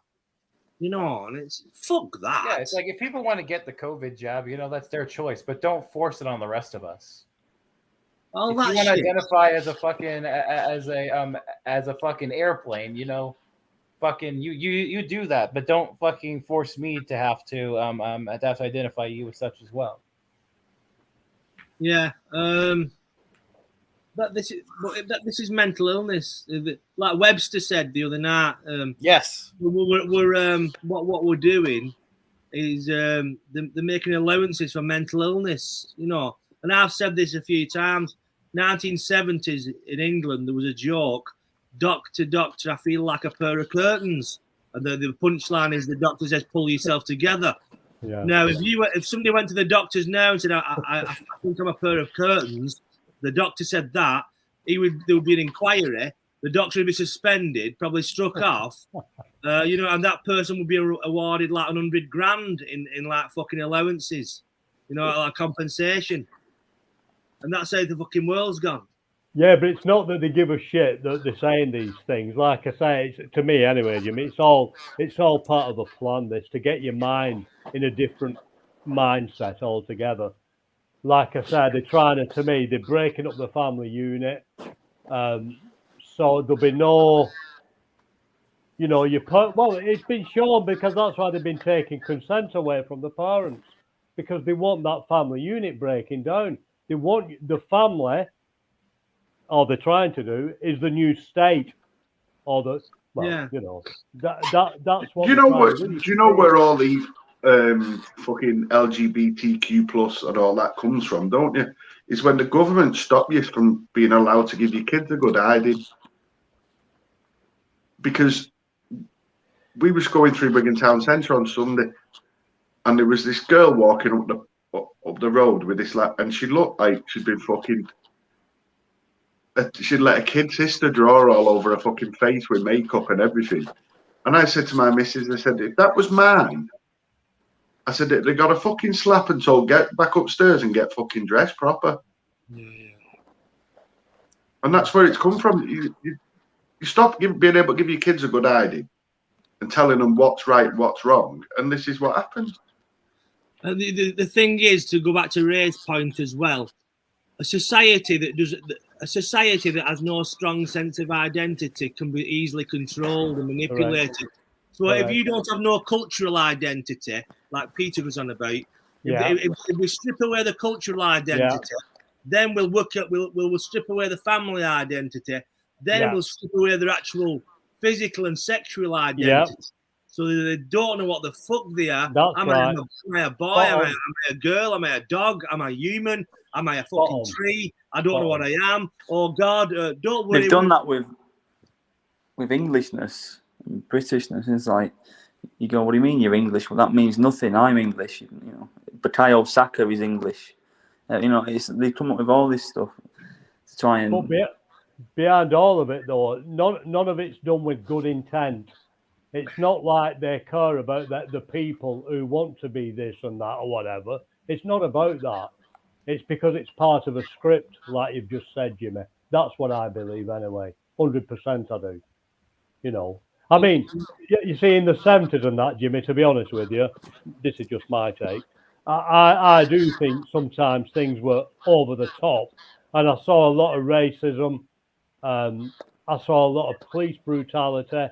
So it was, and teachers, bloody hell. When I was at school, when I tell people what it was like at school in my day, they think I'm winding them up. We didn't have teachers; they were like military. It was like being at military. I always remember it were the days of mods and rockers, in the 60s, and there used to be this lad in our class who used to come in with a leather jacket on with all the studs in, and he was a bit of a rebel, like. And one day we got this new religious education teacher, and I always remember this day. This was our education, this was our schooling, right? And he came in and he said, this new teacher, he said, good morning, boys. He said, my name is Mr. Davis. And we all went, Good morning, Mr. Davis. He says, I'm your new religious instructor, teacher. He said, no, before we go any farther, he says, is there anybody in the class who doesn't believe in God? And we all sat there, and I thought, if anybody's going to say anything, no, it's the rebel, Mick Raines, with his leather jacket on. So he put his hand up. He says, do you not believe in God? He said to him. And he said, no, I don't, sir. He says, what's your name? He says, Michael Raines, sir. He says, come to the front of the class, please, Michael. And he went to the front of the class, and he knocked him. He knocked 7 bales of shit out of him. And he said, do you believe in God now, Michael? He went, yes, sir. He said, good lad, go and sit down. He knocked 7 bales of shit out of him. And that was our religious education. In the name of God. If you don't believe in God, we'll knock shit out of you. And that's the way it was. I swear to God. And You know that was a good comment. Sorry, Ray. This is another interesting story that happened to me and my mate in the 80s, where there was a quick save near us. I don't quick save's gone now. And there was some NSPCC bell ringers ringing bells for charity. And me and my mate were winding them up. And then they chased us, and one of them bashed my mate's head in wall. And I thought it was ironic that they were bell ringers for the NSPCC charity. And one of them bashed my mate's head in wall when we were kids. Yeah. This is my story. I'll tell you what they used to do. This is honestly, Jimmy, people don't believe and this was normal. We used to have every Friday the knucklehead ceremony. So whoever was bottom of the class, and it was the same lad, I went next to bottom, but there were another lad lower than me, and every Friday they sat him in a corner. We had a ceremony, and we used to have a tin can, and we used to put it on his head and crown him the knucklehead. You know, and this was really for boost your morale, you know, and like on racism. I remember the teacher saying to me, you know, so what would you say if you saw a black man coming down the street? What would you say to your parents? Who would you say you'd seen? I said, what do you mean, sir? He said, what if you were describing to your mum and dad a man you've just seen who was black coming down the street? What would you say? I'd say, I've just seen a black man coming down the street. No, you wouldn't. He said, it's a wog. You saw, and that was what it was like, you know. So there was a lot of over the top stuff, and you know what, Ray? When I was at school, we used to be read a story called Blackie Sambo. Yeah. I don't know if any of you remember that. It was about a gollywog called Blackie Sambo. That was at my school. Yeah. Now, even though I was read that, I'm not a grown-up racist. No, not at all. No. But like all this now, Jimmy, what I'm saying, and Simon, I know what you're saying is true, but what I'm saying is it's scripted. It's got nothing to do with the people. Like Jimmy said, they want you to lose identity. That's what globalism is as well. That's why they want one world. I mean, I always think everything what looks good intention, there's normally something behind it. So say if somebody was supporting Black Lives Matter, first of all I'd go, who's supporting them? Who is it? Yeah. And then you look at it and think, no way, they don't give a shit about black people. And so it's all part of a script. It's funny because there's more white people in that movement than there are black people. That makes it hilarious. Yeah. So I mean, I'm not, you know, I'd hate to think I was racist in any way, but I mean, I understand, like, you know, I've lived abroad and stuff like that, and you have to abide by certain cultural norms, you know, and I did do, but yeah, it's never nothing what it seems. Nothing's like, you know, like this now. What's being sold, this great reset or whatever, this will be being sold as like some sort of socialist utopia. But it'll be sod all like that. I'll tell you that now. It'll be sod all like that. But that was what it's being sold as to people, and people are buying into it. I think a lot of them are anyway. Anyway, that's my take on it. But yeah, it's never what it seems. So it's all planned to me. It's all planned to me. They want It's you nothing sat. about. Yeah. Sorry, Ray. It's all right, I've done, mate. They want you I'm just sat in with rambling. your fucking. They want you sat in with your goggle box on, living in the fucking metaverse. You know what I mean? And that's what they want. Well, people are like, I watched something the other day in Sweden, and they're having these bloody implants put in, haven't they? They've had them put in already, and they made up with them. Look, I can open my door with my electronic hand, or get my money out of my bank, and all this carry on. And they made up with it. They made up with it, and I'm like, anyway, yeah. We know we're all But again, on. though, if they're if they're happy, like who like what right do we have to tell them how to live their lives? Yeah, but then again, what comes with that, Taylor, is if it becomes the norm that everybody has to get chipped. That is exactly right. It's like, okay, you can only go in this bank now, or you can only buy things from this supermarket if you're chipped. We don't have card anymore. We don't have anything. No cash. You can only purchase stuff from this supermarket if you're chipped.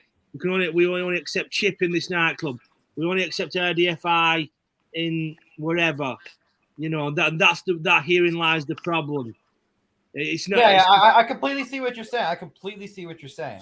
I feel like that we have to have some kind of middle ground on it.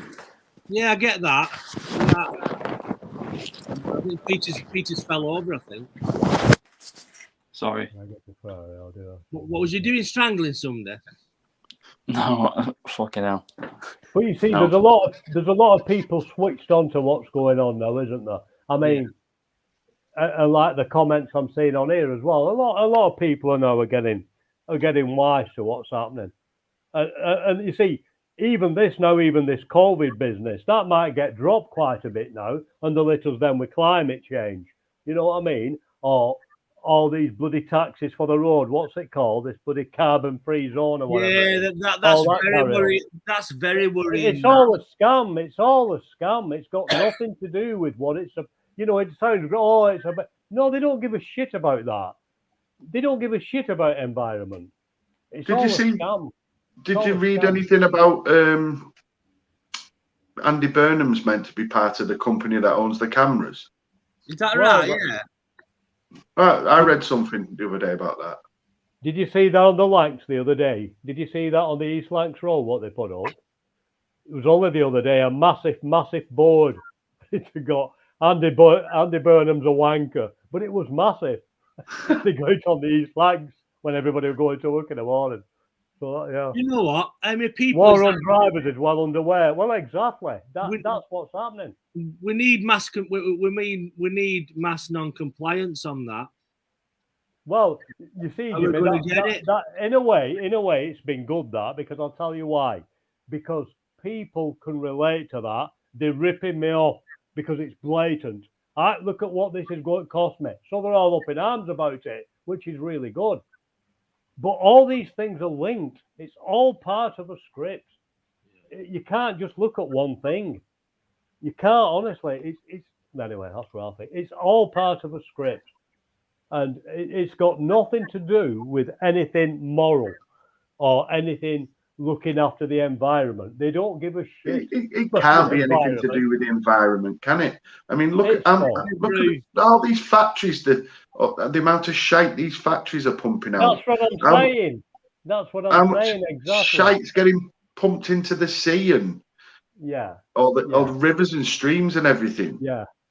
But Bill driving his works van through Wigan Town Centre. That's what I mean, Simon. They're making it sound as it's got something to do with the environment, where it's got jack shit to do with that. It's all about control. They're trying to put everybody out of business. They're flattening the economy. That's what they're trying to do. I know some people think you're mad saying that, but that's exactly what they're doing. They're trashing the economy deliberately, and that's what the goal is. That's what the goal is. They're saying it's for to have cleaner air in around town centres and stuff. You can't drive through Wigan Town Centre. You've got to drive round Wigan Town Centre.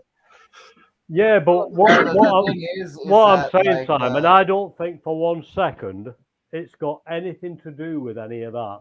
It's a way of trashing the economy. It's a way of putting people out of business, right? Because it will do. Look at it now. Look at inflation now. They're saying inflation's 5% or whatever. Bollocks. Bollocks. It's far more than 5%. It's probably about 15. If they were measuring inflation like they used to do, it'd be about 15% now. Now I know before any of this started, Simon, before any of this COVID stuff started, the food banks were overwhelmed. There were queues miles long. How the hell are those people go on after this? You know, when you look at the heating bill, the energy bills, the fuel, the food, inflation, it's madness. And it's being done deliberately, and that's what pisses me off. It's got nothing to do with anything to help anybody. Nothing's about health. Nothing's about the environment. It's got sod all to do with that. It's got sod all to do with it. And that's what... But they're smart, you see, and everybody thinks, I shouldn't say everybody, but there's some good people buying into it because they're going, well, I want to help the environment. I want to do this and that. But it's not about that. But that's why they do it like they do it. Do you not think some of these... It's all spot on what's being put on chat here. It's all spot on. Do you not think some of these who were saying, I want to help the environment and stuff like that should just top themselves and give a bit of extra fucking oxygen to somebody else? Well, like I said, Simon, unfortunately, this is why I think it's dead sad. And I know it might seem, but everything what's going on, there's a lot of good people suffering because they're buying into certain things. They think they're helping, but they're not. They're doing opposite. So all this green revolution and all that bullshit, I'm into looking after environment, but it's got nothing to do with looking after environment. Got jack shit to do with it. They'll be able to control everything. Who makes what? Right, you can't make that anymore. You can only do this. We can only do that. They'll control everything. If you control the environment, you control pigging everything. Let's get it right. You can go back to even a lot more simpler than that. Your council control what you put in your bin. Yes. Yeah. To even that extent, you are controlled by what you put in your rubbish bin. Yeah. To the point where the bin men actually open it up to have a look what's in it. Yeah, that's right. Everyone's still wearing masks. During the Great Depression era, the British government allowed children to starve while they sat on pork for a higher export price. That wouldn't surprise me one little bit. I don't know about that, but yeah, it's the thing. And without sounding like it's all bloody pessimistic, isn't it? But we're going through a shit period, guys, honestly. And if people think this is over, I'm sorry, guys. It's not. It's not over at all. It isn't. And we're going to see some pretty heavy shit. In what way, Ray? Well, I'm not going to pretend I know. I've not got a bloody crystal ball, but type of things we're going to see.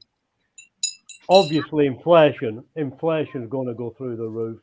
We're going to have energy problems. I mean, even in Turkey now, Simon, I think they only have power for 3 days a week.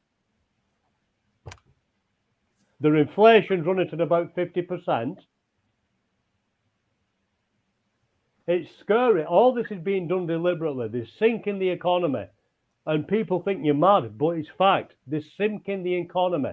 And they're looking at ways to cover that up. How do they cover that up? With taxes.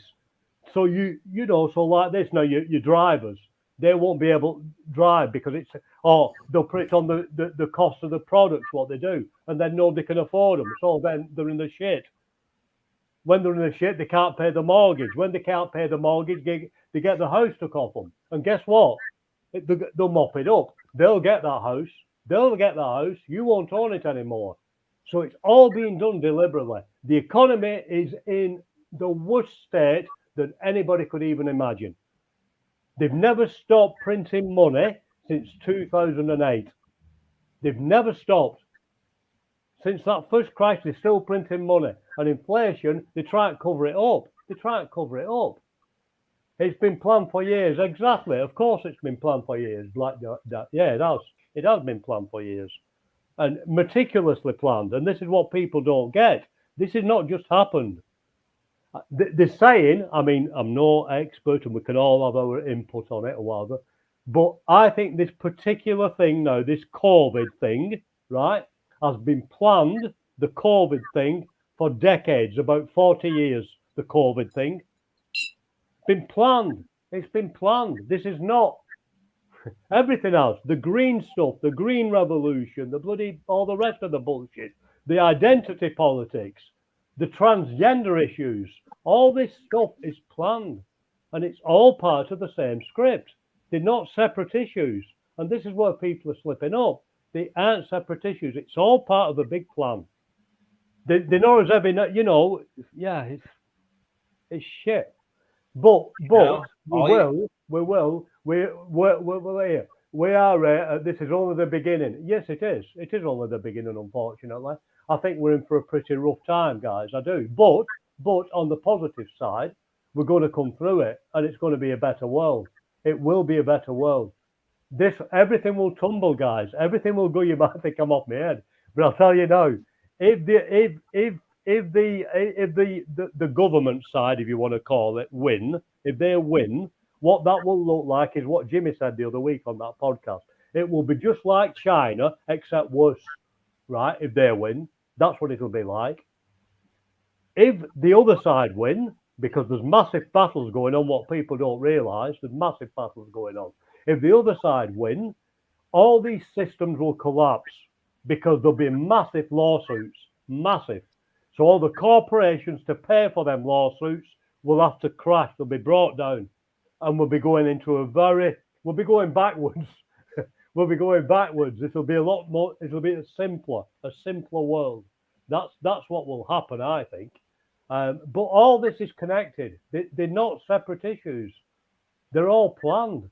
And like you're saying, when you were talking, Simon, it's not like they're trying to support these people who are transgender. They don't give a shit about transgender people. They don't care. It's not about that. It's because to break up, like Jimmy said, it's breaking up your identity. And then you get then transgender people falling out with gays or whatever, and so nobody can come together. Nobody. Your parents, they're taking all the power off the parents, because there were kids getting jabbed, or they could do without consent. A 12-year-old. How the hell can you make a decision on that? A 12-year-old, for God's sake. And that's what's happening. They're breaking up the family unit. So you don't need your mum and dad. Just worship the state, the new state. They're using the communist model, but it's going to be run by big corporations. But the communist model. That's what they're doing. And the sooner people come to terms, I'm on one here, aren't I, Jimmy? I'm bloody on one here, mate. I'm listening. Yeah, but people are coming to realise it. Ray, I've already laid my pills out of my vodka to end my own laugh tonight, Ray. Everybody's got it. Everybody's run off, saying this fella the nutter. They've all run off. No, but you know what? As Billick said, it's just a ride. It's a spiritual experience. It is. And you know what, guys? Seriously, that's what I will say to everybody now. It's easier said than done, but take it as such. We're experience this. It's an experience, right? Just take it as that. Don't get drawn into it too much. Just let it flow. But we're in for a hard time, guys. That's what I believe. We're going to have food shortages. Energy shortages. Inflation's going to go through the roof. People are going to be skint. They're going to be losing the houses if this carries on for much longer.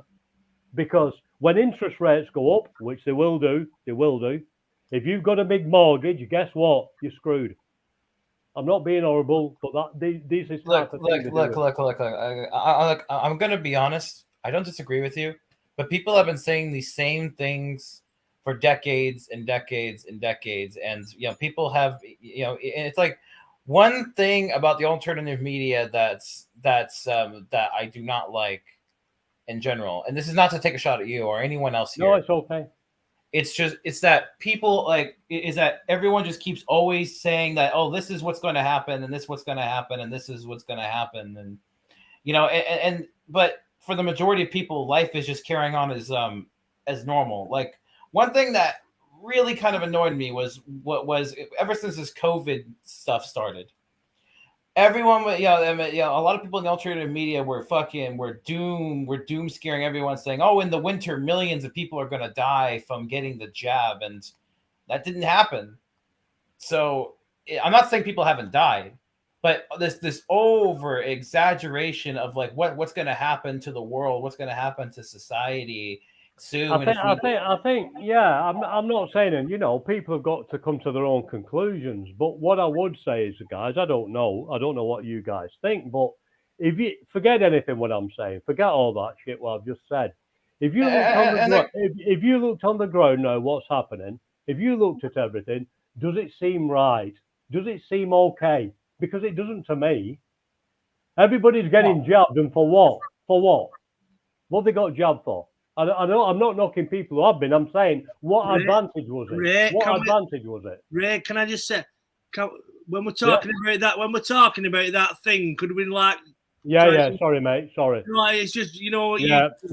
Sorry, mate. Sorry. Well, no, but we can still talk about the subject, and we can just like. Yeah, I know what you mean. Sorry, mate. I do want to say this. I feel like that if you're going to be able to talk about this subject, you should be able to have somebody on who believes in the other side. Like one thing I do like that Jason does is that he brings on when he brings on Neil Sanders, and I don't know if you guys know who Neil Sanders is, but I do think that so a lot of us here in the truth movement get a bit too caught in our little echo chambers. We don't, and like on shows like these, no one is ever willing to bring on people of the opposite end, like what we would refer to as the normies.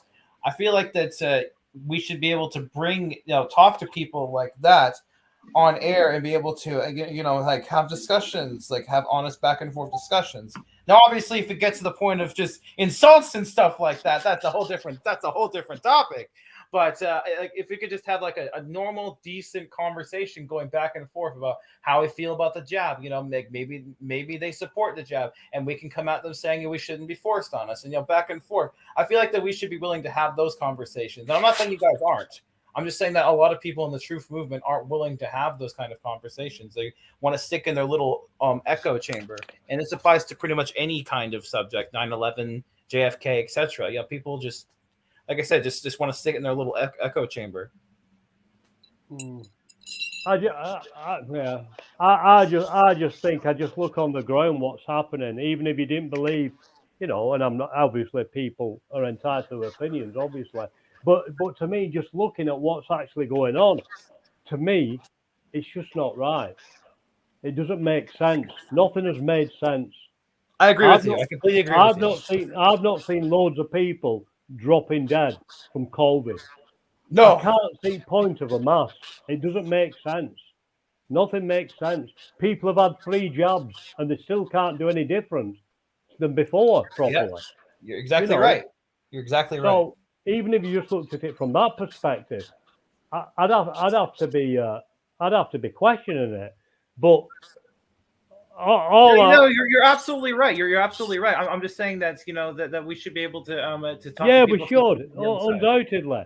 But when I see TV, when I watch TV, mate, which I don't really, but if I don't watch TV. Fuck the television.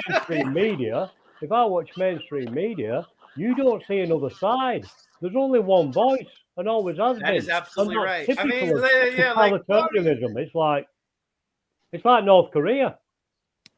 Right. I'm not pro and I'm not against. Right. I don't really have an opinion on it, if I'm honest. Yeah. But I got asked a question because I've had 3, but I wouldn't have another.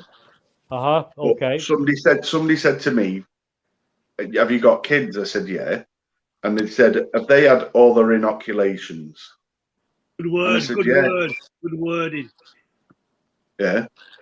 Have they had their inoculations? And I said, "Yeah." They said, "What's the difference?" Because at one point they were all trials, weren't they? Yeah, but maybe it's a subject for another time, Simon. I don't really want you know, but No, but you know what I mean. It's just yeah, but all I would say, I don't know, like Jimmy, you know, he's right. I'll have to be careful what I say. So I don't know what word used, but this particular intervention is not the same as any of those. It is not the same. It is totally different. Totally different. There's no You're exactly right comparison. about the Never MSM. been done before. I mean, Simon. for God's sakes, This when has will you never ever been done hear the before. MSM ask Bill Gates, for example? But It's like, all I'm saying to people have come to their own conclusion, and I want everybody to be together. This is not you've done wrong and I've done wrong. I don't mean any of that. But to me, guys, this is not conspiracy. There are certain agendas going on which are on view, and they're documented. And to me, it's not about if it happens. I can see it's already happening. I can see it now. I can see it as we live now. I'm seeing it happening round me. I see it happening round me.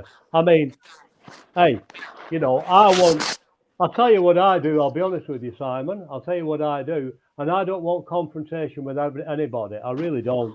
Because I'll tell you what, I'm on everybody's side. I mean, I'm not bullshitting you. That's how I feel. I have no confrontate with other people. It's not about that. It's not. I think just same as them, as people who have or haven't or whatever. Because it's been a massive, massive psychological operation. And I go out and I give leaflets out, I give information to people, and they make their own because those people aren't getting that information. If I saw people were getting the information and coming to their own decision, making informed decisions, I have absolutely no problem with that. I have exactly. no That's how I problem feel with as that. well. But when That's it's how I feel all as well. one-sided and you don't hear information from the other side, that's bad news. I know that I'm in North Korea. I'm in North Korea. Because I mean, you're in North Korea?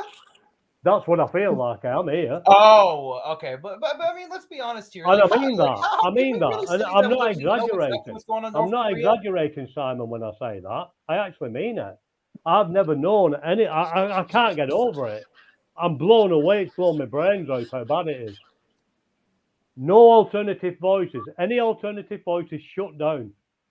You're cancelled. You're cancelled off everything. You can't come on here. You can't come on YouTube. You can't do it. You get punched off. That's why Jimmy said don't mention that. And he's right. Because you get punched off. You can't talk against the narrative. Nobody can. Well, you know what, Ray? Matt, that song I wrote got through off YouTube, got banned off YouTube. It's on Yeah, Dictionary. well, of course, yeah. But I mean, here's the thing. Also, that we should also keep in mind is that do you think it's possible that the other side might also be controlled? The people, they could, but all I'm saying, why have we not got these alternative voices from respected scientists? The top-rate scientists, for God's sake. These are top of the game people, Nobel Prize winners, and you won't need a scientist from figures I've seen anyway. But if you did, but the people who are talking, the people who are speaking, these are really well respected and incredibly qualified and experienced scientists. And there's not just one of them; there's dozens of them. Well, hundreds, thousands. Exactly. Thousands. You're absolutely but I mean, right. the real big names who people go, oh yeah, yeah. That I mean, and it upsets me, guys. It upsets me because I'm not bullshitting you. I care about, whether people think this or think that is irrelevant to me. What it is, it's humanity. It's humanity. And I don't look at them any different. But when they're not getting that information, it pisses me right off. Pisses me off, it upsets me. Because these are massive decisions what people are making. And they're not getting information. And you shouldn't be making these decisions without information. How can you make an informed choice when you've not seen any information? Who's giving you a different narrative? Nobody.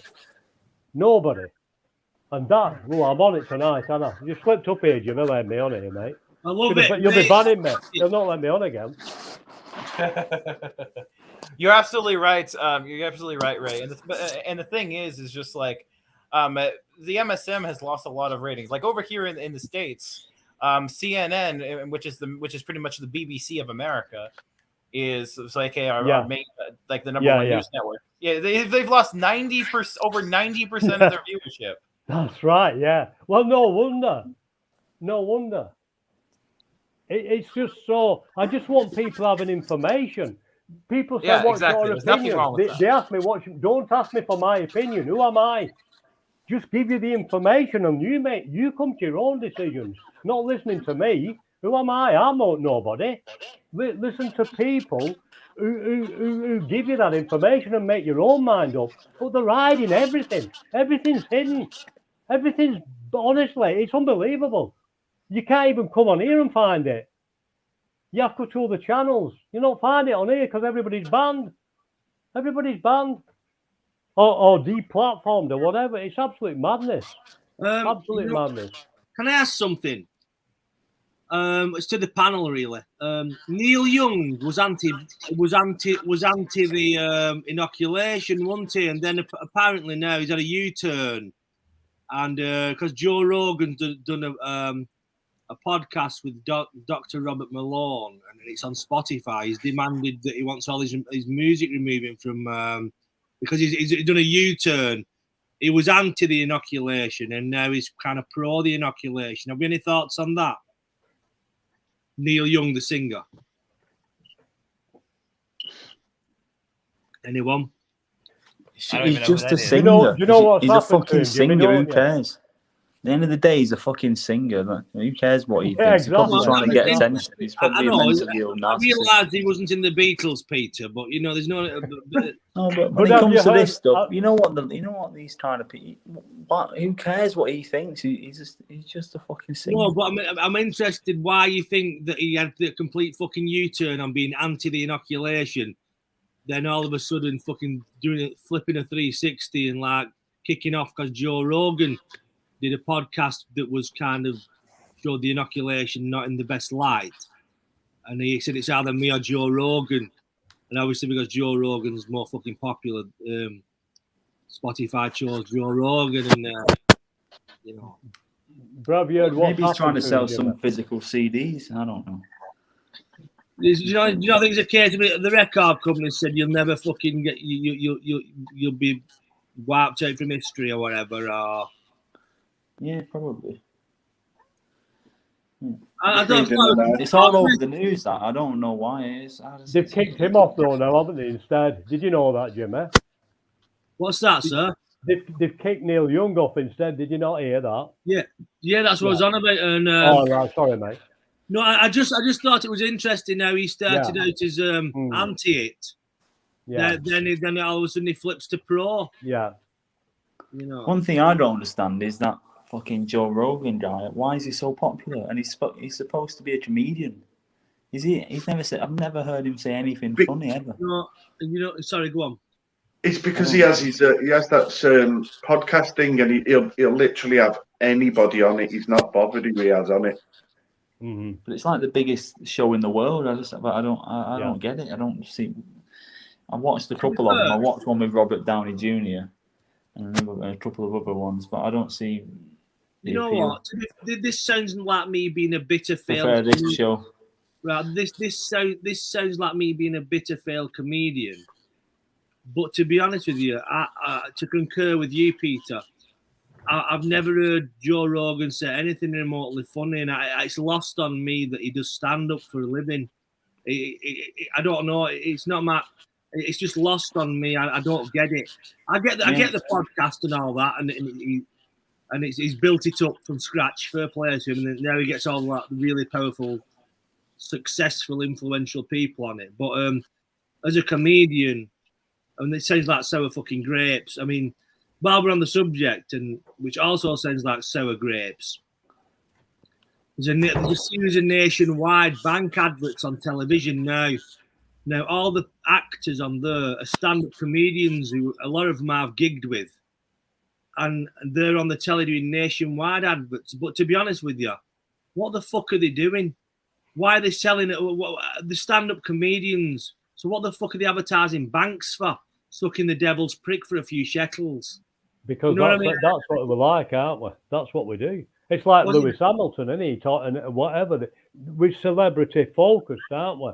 And that's why they use them for everything, don't they? Well, the thing is, though, Bill Hicks said something about any artist who starts advertising products should be struck off the artistic register. You know, because they're no longer an artist. That's right. I agree with that. They're no longer an artist. They're a fucking salesman and a clothes horse. Yeah. Well, that's what you said earlier, Jim, and it's true. It's true that. You know what? I mean, if somebody offered me 300 grand now, I wouldn't advertise do an ad for a bank. It's just weird. Sorry, I'm just not saying that bullshit on them and sour grapes, but that's my stance on things. It's just I was just reading here. I don't know why he's had a U-turn, but I know why Spotify's done it. Because the views in it. £100 million $100 million deal to host Rogan's stuff. Yeah. So they're always going to back him, aren't they? I heard that as well. 100 million. I don't get it because he's not funny, but he's not like interesting or smart either. He's just like a bot MMA guy, isn't he? An old pothead. Yeah, and he's that's it. I've heard him say so many dumb things as well, like it sounds stupid. So 100 million, and it's like it is. And the fact is, it is the most popular thing. I don't get it. I think it's more the people he brings on, people he has on the podcasts, and he'll challenge what they say and stuff like that. Yeah. I mean, I've watched a couple of them, but he has some good guests on, though, doesn't he? I think he does. Yeah, actually, I'm not. You know, his podcast is interesting and it's good and it's successful and fair play to him. But as a stand-up comedian, it's lost on me. Hey, I'm gonna be honest. I'm probably the only one here who's never even seen or heard Joe Rogan in my life. Yeah, interesting guests, Al. Yeah, you're right. He does. He has some interesting guests. Yeah. I mean, if you were trying to get a message out, and you're stuck for platforms, aren't you? So obviously, somebody who's got what has he got? 10 million subscribers or something, 11 million. He's got fucking 100 million. Yeah, he's giving you a massive platform, isn't he? So I'd be on there, definitely. No, you know what? Fair play to him. He's built it up from nothing, just goofing about with his mates years and years. He's built it up, and I respect him for that. Like, all I don't understand with Joe Rogan is the comedy angle of him being a stand-up comedian, because he's not got funny bones, as they say.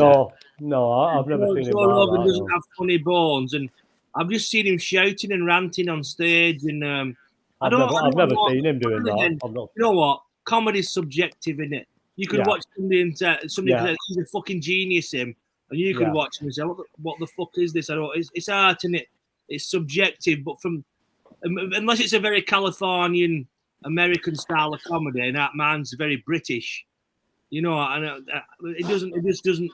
It might be stoner comedy. Well, it is a stoner. So it might be stony comedy. It might be like a stoner comedy. You know, I think if you're funny, you're funny. You know. And I've watched his stand-up and I didn't find it particularly funny.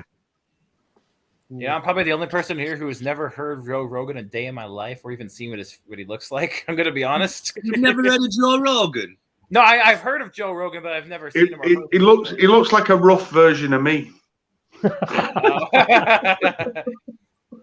I have heard Alex Jones though, and fucking can't stand that motherfucker. No, he's a funny comedian, Alex Jones. Fuck me. Alex Jones is Alex Jones has done so much to hurt the truth community. Yeah. He has done so much to hurt the fucking truth community with everything he's freaking done. Did you see? Apparently, I didn't see it at the time. The truth community.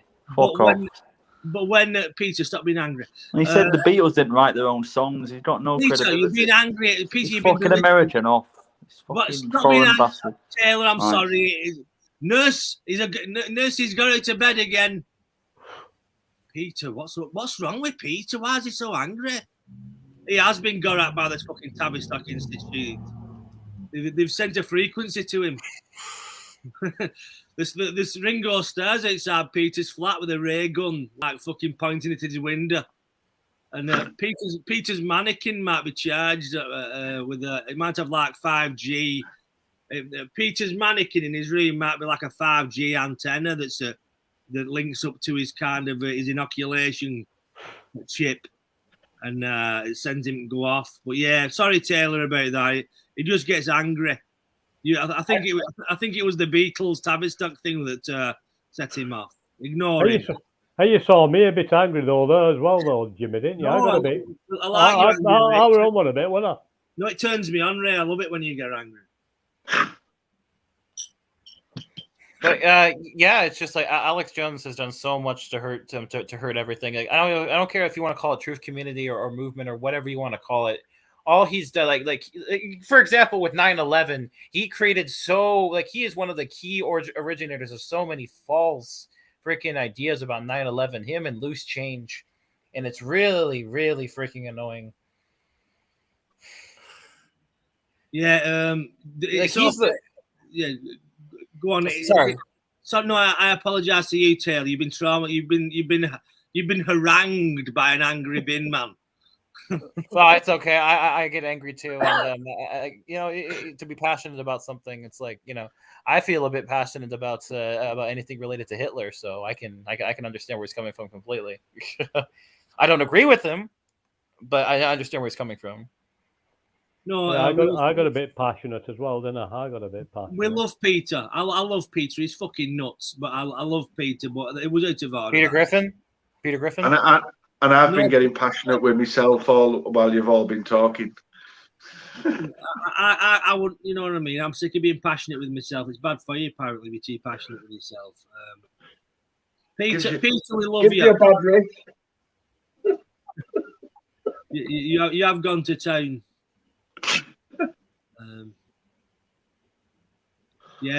Peter was triggered then by the truth community. We'll see Peter going on the Steve Wash show now. I think. He'll leave us. But yeah, it's just like it's like people like Alex Jones have. I honestly feel like that people like us get looked down on because of people like Alex Jones. Yeah, because whenever you hear the truth movement ever brought up in the mainstream media, it's always refers to Alex Jones or anything related to related to him. It's just like all it's done is just hurt us so much, like hurt people like us. So I don't you don't have to call us a movement or whatever, but everything is just like that he's done has only served to hurt us. Perhaps that's the reason he's out there being so ludicrous. You know what I mean? Perhaps that's the reason Alex Jones is so ludicrous to make the truth movement look stupid and like David Icke to a certain extent, what he comes out with. I could sit down and listen to David Icke more often than I can listen to Alex Jones. At least David Icke acknowledges Israel. At least David Icke does that. Fucking Alex Jones never even touches Israel. So I'm not going to sit here and say that David Icke is in control of position because I'm sure that he is, but I'm not going to. But I can safely say that he is more truthful things. Yeah, but I can listen to him way more than I can listen to Alex Jones. Well, listen, guys, I'm going to leave you, but thank you very much for having me, Jimmy. Thank you very much, Ray. It's been an honor to share this space in time with you. Ray, you're a really great guy, man. You're a really great guy. I've been pleased to be in your timeline, guys. I'm sorry if I got a bit passionate. No, there's nothing wrong with that. There's nothing wrong getting passionate. Ray, don't apologize. Peter, are you okay? We love you. Yeah, I'm okay. It's just I don't. Thanks a lot, guys. Good night, Ray. God bless. See you, chat. God bless, man. Bye. Love to everybody. Peter, are you okay? We're sorry if you got triggered there. No, I'm not. It's just the bullshit. Obviously, this guy saying that he's never seen what Joe Rogan looks like, and then he said, I understand Hitler and all. He's pretty transparent. You've got a fucking little cartoon. You're an archetype. There's many people like you. Fuck off. Can you stop it? Can you stop being nasty, Peter? Please? No, why have you got American? I hate getting Americans on. What? This is supposed to be Northerners. That's why I come on here to see my own people, not to speak to fucking. He's white.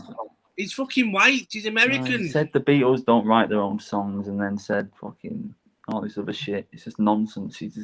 Stop. It's not shit. I hate it. Don't be like that. I generally don't understand the problem. Taylor is angry. I don't know what's up. He's had a bad day. Perhaps the delivery drivers brought him a cold fucking salad. Well, the thing is with that, it's always cold. With Just Eat, you can get a refund pretty easily. Deliveroo, they never give a refund. So, no, Uber Eats never gives a refund. Let me explain what's happened. A Somalian delivery driver has brought him a Stone Cold McDonald's and he hates the world. No. I was in McDonald's earlier today, and this is sad, but I was playing. As I said, I've been gambling, and I won 50 quid while starting McDonald's this morning. So today's been an okay day. I'm sick of hearing these Aspergers, fucking Americans coming on here chatting shit about all this conspiracy nonsense. It fucking annoys. I hate it, and that shit he said about the Beatles just annoyed me. I don't know. It's that's what it boils down to, isn't it? That's what it is, really. Okay, but okay. Let me ask you, like, why are you so passionate about the Beatles, like not being connected to Tavistock or anything like that? Like I'm genuinely curious. You're a conniving. You're everything you say about the people you hate. You are that. Look what you're trying to do. I never said any of that stuff, you little swine. Fuck off. I just said the Beatles wrote their songs. Yeah, stop trying to twist it. Yeah. All I'm saying is, like, I wouldn't be surprised if you're secretly, what did you just say about fucking Hitler? No, I know people who, they don't say that kind of shit. You're a clown. The people who love Hitler don't say that kind of shit. So stop trying to be a little edgelord, you little nerd. Stop it. Can we stop being personal? We can You're debate. a fucking virgin. It's obvious. Will you stop it? Don't be so nasty. Well, I saw what he did then when he asked that question. Why are you so obsessed with the Beatles? What are you on about? What do you mean? How are they not related to the Tavistock? I never fucking said that. You said they didn't write their own songs. I'm saying, okay, yes. Shut the fuck up. Hey, get back on Disney Plus. Stop it now. Can we just throw ourselves to be respectful people? Not knobheads. Well, I identify with the Beatles, so when you attack them, you attack me. So I take it personally. Peter, what was John Lennon's last hit? Pavement. What's Yellow and Lives Off Beatles? Yoko Ono. His last hit, number one hit was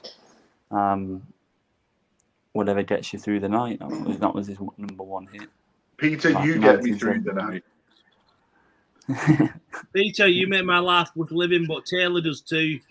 So Peter, I think you're a shill who works for the Tavistock Institute, and you're doing all this ruse just to deflect things. No, I feel this is. I have had a drink, but look. Peter, is it true that you died in 1995 and you're not really the real Peter Boothroyd? I'm being a little bit mean, I guess, but I don't know. At the end, he's coming on here trying to wind us all up. He's infiltrating our group. I think it's quite obvious. He's not trying to infiltrate us. He's having chatting with us. What did he? Right. Okay. Well, twice he said he'd never seen what Joe Rogan looks like, but then knows everything else about everything else, but doesn't know anything like the biggest fucking talk show guy. Everyone I know, I've hardly watched it, but everyone, you know what he looks like. You said that twice, and then you said some shit about Hitler, which was fucking corny. Yeah. It's like, why am I not allowed to say stuff about Hitler? You said that you understand where it was coming from, but were you trying to be funny? Like, people who understand where he's coming from, they don't say it like that. Only people who try to be fucking edgelords. What is your thoughts on Hitler? Mine. Yeah. I'm not saying that on here. I don't know. I think he was He's all crazy. right. He had some good policies. He was all right. Perhaps he went about things the wrong way. We've all done that. But I think he got Germany back on its feet, didn't it? He turned Germany's economy around. You know, I don't Germany care. was a cesspit when Hitler came to power. Germany had become a fucking broke financial cesspit, and Hitler turned it round, and and he invented Volkswagens, and all his soldiers had Hugo Boss clothes on. Owing cash. Fuck off. Peter, why are you so angry? Because of mass immigration. Is that a Beatles song by the Tavistock Institute? Massive immigration. Ooh. Do you know, I got told something by a heating engineer once, Bosch boilers. Yeah. Do you know something? They built the gas chambers or designed them or something. Well, IBM had some kind of primitive computer for tallying up the number of inmates in the concentration camps, didn't they? And Bosch, BASF had something to do with it as well. Bayer, the pharmaceutical company, had something to do with it. If you want to learn, everything you want to about Hitler, the Third Reich, and all that, go watch Dennis Wise or David Irving or anyone from that field, the World War II historians, revisionist field. They know they can anything that they say and that they have brought out have been very, very informative and helpful. I would say go take a look at their stuff. Truth Without Radio. That's a good website to go to. No, I fucking hate this guy. What's wrong? What's wrong with Taylor? I'm sorry, he's drunk. Please don't. He's normally a nice lad, Peter. He's had a drink. And the whiskey's talking. There's no need to be aggressive towards him because he doesn't agree. Because you don't agree with him, Peter. Come on, play the white man. Sorry, can I say that? Can I say that? Yeah, I'm not trying to be aggressive here. Play the white man, Peter. I know. I hate people like this. These fucking impossible people. Everything he doesn't acknowledge anything. He's just like a fucking robot. I hate these types of people so much. Taylor, I'm sorry. I apologize. And many of them fall into this conspiracy nonsense. And Conspiracy isn't nonsense, is it? Do you the not Beatles believe did write their songs? That was nonsense, but okay. I know he was a little prick, but Richie Smith would have had a field day with it, wouldn't he? He came on last night. He looks younger, Richie Smith, now. I don't think he looks that well, to be fair. He looks a lot younger. He looks about 19. Or maybe it looked like he had one of those filters on. It was showing us how to make a joint last night. This channel is educational. You learn back on the bag. You learn about making joints, pegging, nationalism, the Beatles, who really wrote the Beatles songs. You learn a lot. This Spanish guy, Chicken says that I know fuck all, really. Well, I don't think, I don't go on like I know everything. He's still there over the Taylor, are you okay? I apologise on behalf of Peter's Jimmy, do you not get it? I could say anything. It doesn't bother him. He's one of them. He's one of them. Look how sad that little emoji of his looks. Yeah. that little emoji looks. I couldn't be nasty to that emoji. I've got an heart. What's wrong with you, Peter? Look at that little emoji, how sad it looks, and all the things you're saying. Spanish Chicken and Patrick Nee, you don't know me, so fuck off, you commenting losers. You fucking losers. Peter, what's wrong with you? See, that's the thing, is you're so aggressive towards everyone. That's the main issue I'm getting towards. You're like a woman. What you just said then. Fuck off. You're a fucking cunt. Lord Rothschild says you You're can't so blame aggressive to people. everyone. What the fuck are you on about? I'm not aggressive to everyone. I'm aggressive to you and your little fucking dregs that you've dragged along there. See, I haven't this channel. insulted you once. I haven't said anything, you know, I know aggressive I'm towards you. insulting you because of the things you've said. I mean, I'm the one insulting you. I know you've not insulted me. I'm not, but I'm insulting you. I think you're a dick. Simon, I'll bet you 100 quid I get a message off Peter on Instagram after saying, can you delete this stream? You can't blame, Lord Rothschild says you can't blame Peter. It's the graphene, mercury, and aluminium coursing through his veins. Spanish chicken, you are very uneducated. I'm not very I am uneducated, but I'm not very uneducated. Why don't You're you a fucking attack your loser manager? that's commenting on YouTube about someone you don't know, so fucking kill yourself, you prick. You Spanish chicken. See, you're acting like one of those little freaking Twitter bots on freaking Spanish chicken, you fucking loser. Use your real name, you prick. Like me.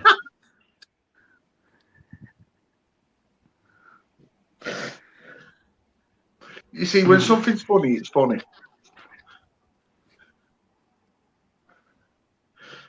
Anyway, guys, I'm gonna go ahead and see you later.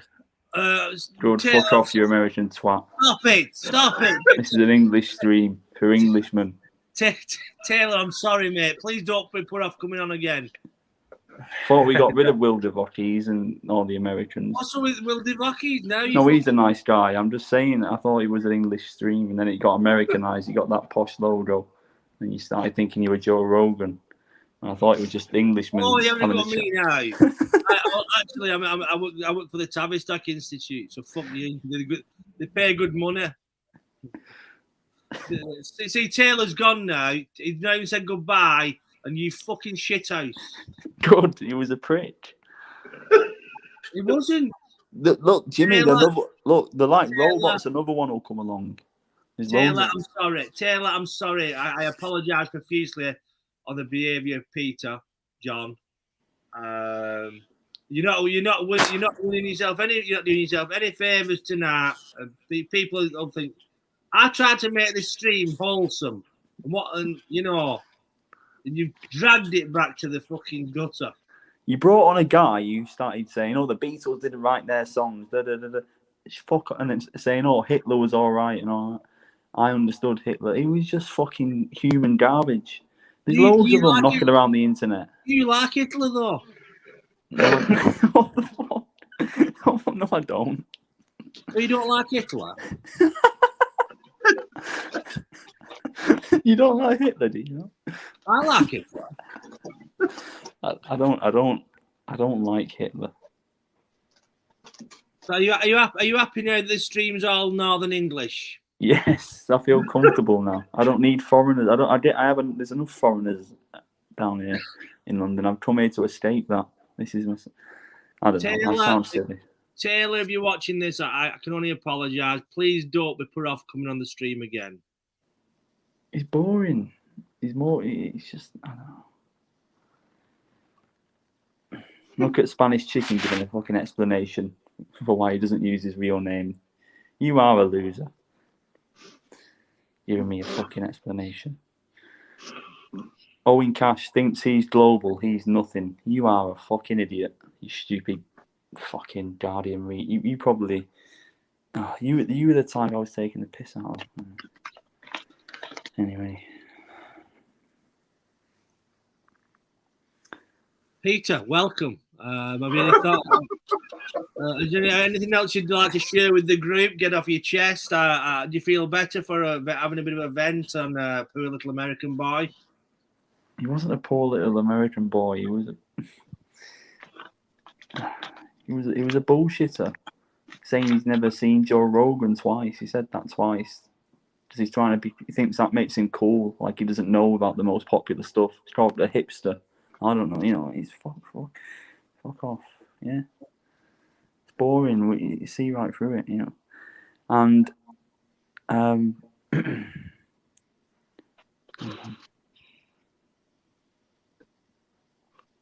Do I come off like I think I'm a big shot at a global fashion brand?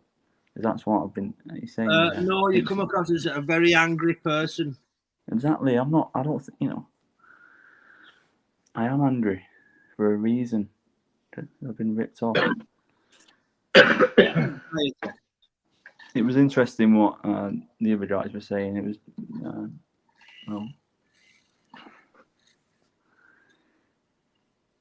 Oh dear. Sean Hamer says this is classic material for people studying narcissistic abuse and complex PTSD. You should sell it to counsellors and clinical psychologists, Jimmy. Chipman says great show, Jim.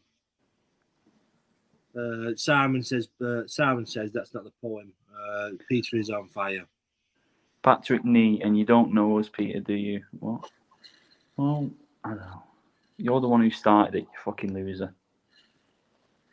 I'm gonna go at me in the comments. Why don't you come on and we can try and be friends, you fucking Irish prick? As long as you're Northern, you're all right.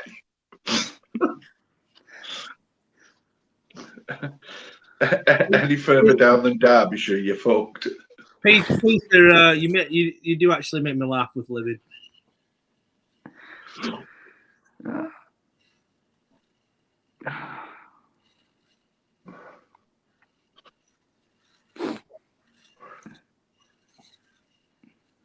Oh, you know.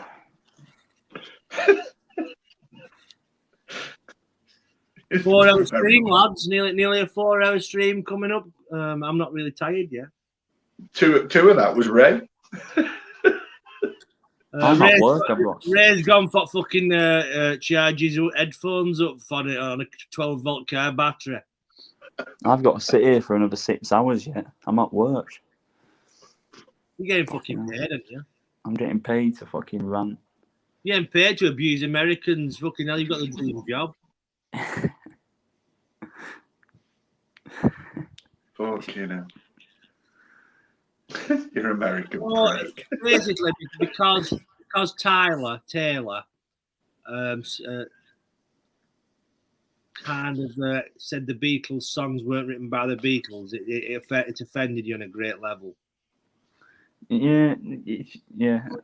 That's it, really, isn't it? Because it's nothing personal, actually. Nothing. Just there's loads of people that are like that who come out with this nonsense. Like, I'm sure he's a nice guy. I'm just saying that to seem that. I don't know. Fuck it. I don't want to talk about it. I'm not even going to bother. Hang on, Peter. You're at work and you're pissed on whiskey. Well, that's the thing. I'm a lone worker. I can do what I want, and you can tell they can't pick it up on the cameras. But supposing you needed to spring forth into action, and you're half cut on fucking Jack Daniels or whatever. I'll never have to spring into action.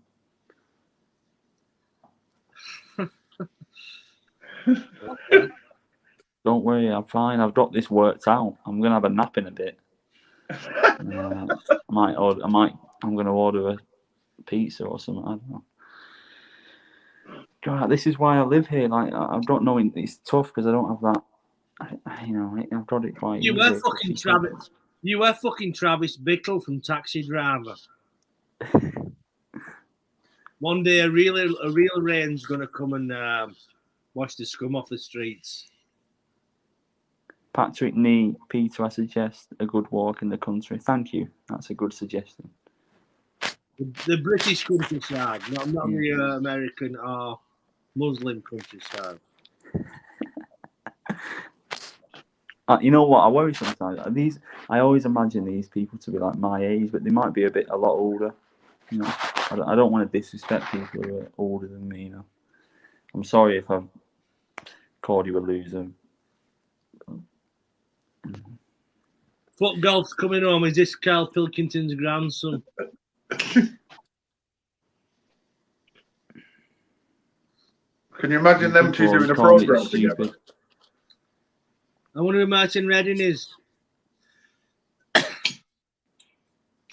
Cry Wanky.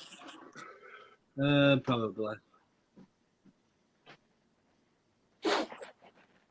Yeah, Peter, I think you went a bit harsh on that lad. It was a bit tight, really. What did I say? I just said fuck off, didn't I? American cunt.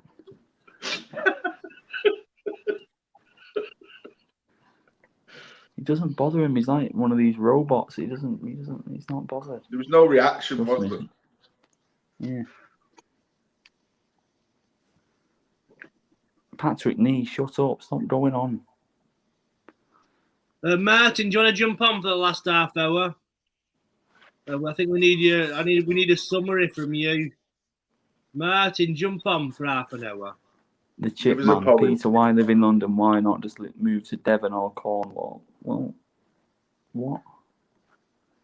Because of my job, innit? I don't have any money.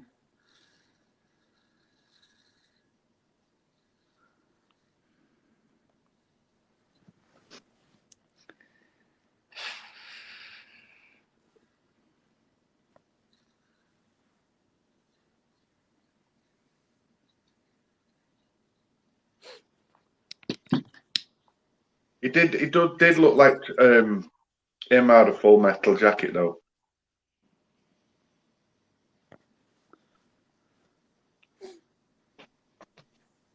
Private Pile.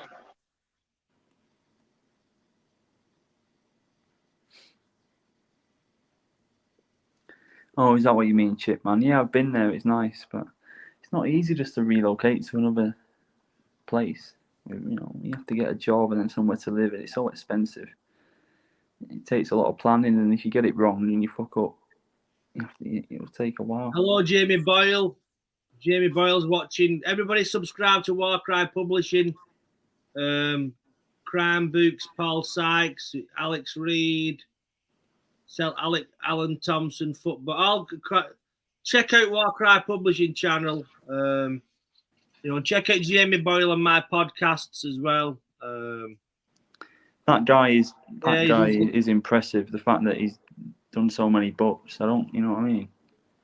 It's inspiring. He's not black or American. It's not really. I don't know. It's just the amount of books he's done. It's like, you got to respect that. Actually, people who finish stuff are always impressive, aren't they? People who actually, like you finish your song and your book and stuff. It's not. I'm always impressed by people who are able to finish stuff. There'll be more music coming to that channel, the Plain Prince HQ channel. I can't finish stuff that well, you see. Yeah, that's good. When's your next song coming out?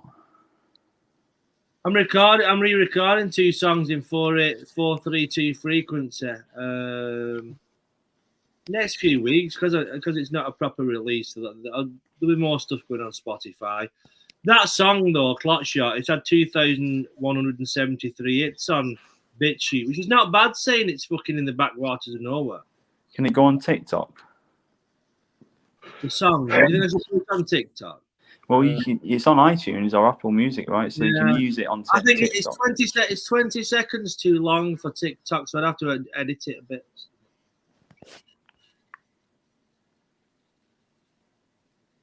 Not the first 20 odd seconds off, couldn't you? The end, it could fade out instead. We could fade it out at the end, really. Do a 3-minute version, I think. It's only 20 seconds at the end. Is that right, Peter? If it's on iTunes, it can go on TikTok? Yeah, I think you can just go on TikTok and go on the sounds. I think everything off iTunes and stuff is on there. I think. I don't know for sure. Really? Yeah. Yeah. I've just seen some of I've seen my thing on there, so I know it automatically does it. I think. But I think you should. Sorry, go on, Sam. It's only trouble with Spotify, isn't it? You can't see the numbers, can you? No, I don't know what it's had. No, I know it's had 2,173 views on BitChute. Anybody interested in listening to the song Clot Shot? The link to it is under this video in the information about section. And also, could you subscribe to my music channel I'm building up? just for something to do. I've no fucking aspirations to be a pop star, but there's a lot of music I've got just all lying about. So please could you subscribe? Yeah, but the link to that song Clot Shot is under your Spotify, the BitChute video under this video in the about section. End of message. And it's genuinely a good song. Thank you very much, Simon. Chipman says it's superb. So yeah, it's just one of them. It fell out of it. It fell together quite easily. So, are you writing any songs about Americans, Peter? Now we can get on with them. I don't know. I'm just sick of hearing them, go on about bullshit and all this truth movement nonsense. Because they're like so robotic and they're not open-minded to it, What's the biggest truth movement conspiracy theory that angers you? Is it the Beatles? I don't know. It doesn't anger me. Other things anger me. It just annoys me a little bit. Anger is a bit strong. I don't know. It's fun to be on here and be a prick sometimes and shout at people over the internet. Someone in another continent. I'm angry about other things, and it's good to just let off steam. That's all. And you can call him a foreign prick, and no one cares because you can be racist against them, can't you? They're not brown, are they? So. I'm just letting off steam. You know what? That lad knows. That fucking poor American lad knows. He's probably weeping himself fucking sleep through you fucking bullying twat. No, you know what he is? He's probably gone to another fucking stream to say the same shit. That's what they do. They're fucking losers on the internet.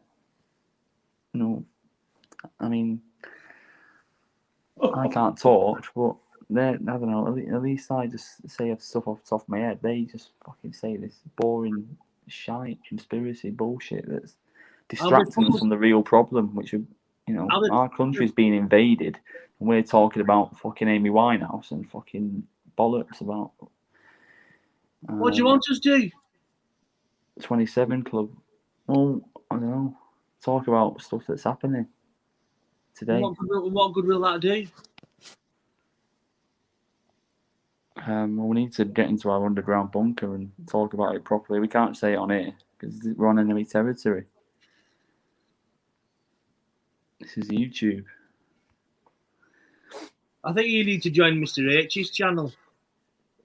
Oh, in Cash, I can't express my hatred for Boothroyd. You hate me, oh my god, yeah, you fucking girl.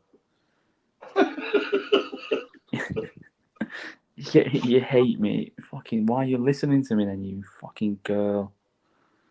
Imagine hating someone you never fucking met, or you don't have to leave. Peter, Close the tab. You're rapidly becoming the fucking pantomime villain of this channel.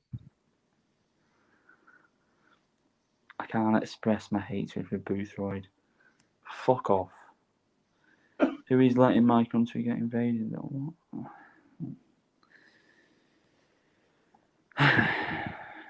The government, aren't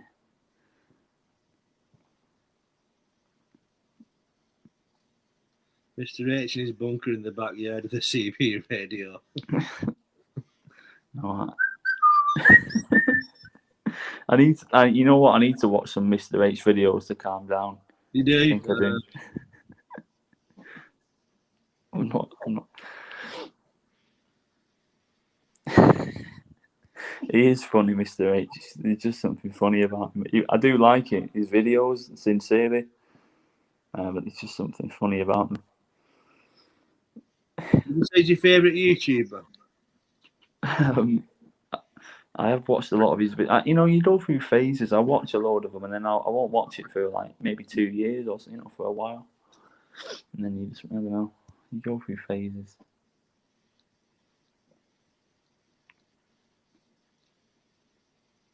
Good day, hot potters. Yeah.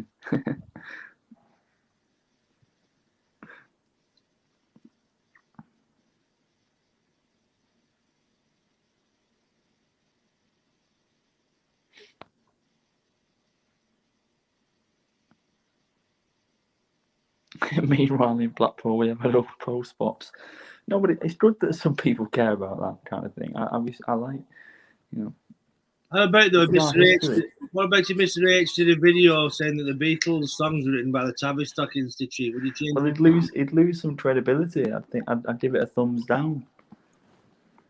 You know, that's just nonsense. It really is silly.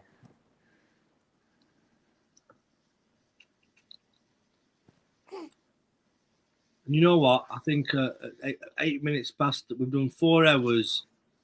Peter, I don't think you can top yourself tonight. You've made an American boy contemplate suicide and have bullied somebody online, which is available for the police.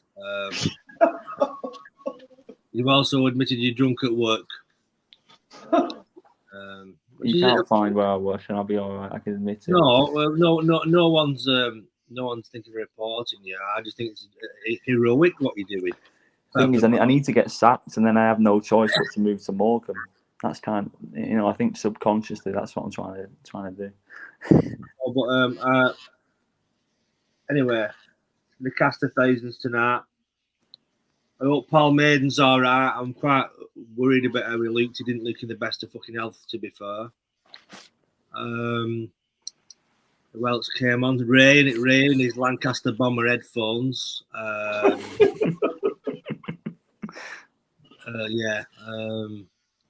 sure he was listening to Ugandan porn while talking to us, kind of thing. Like, and Ugandan Ray with his headphones on that broadcast Ugandan disabled porn while he's talking about Andy Burnham's road tax.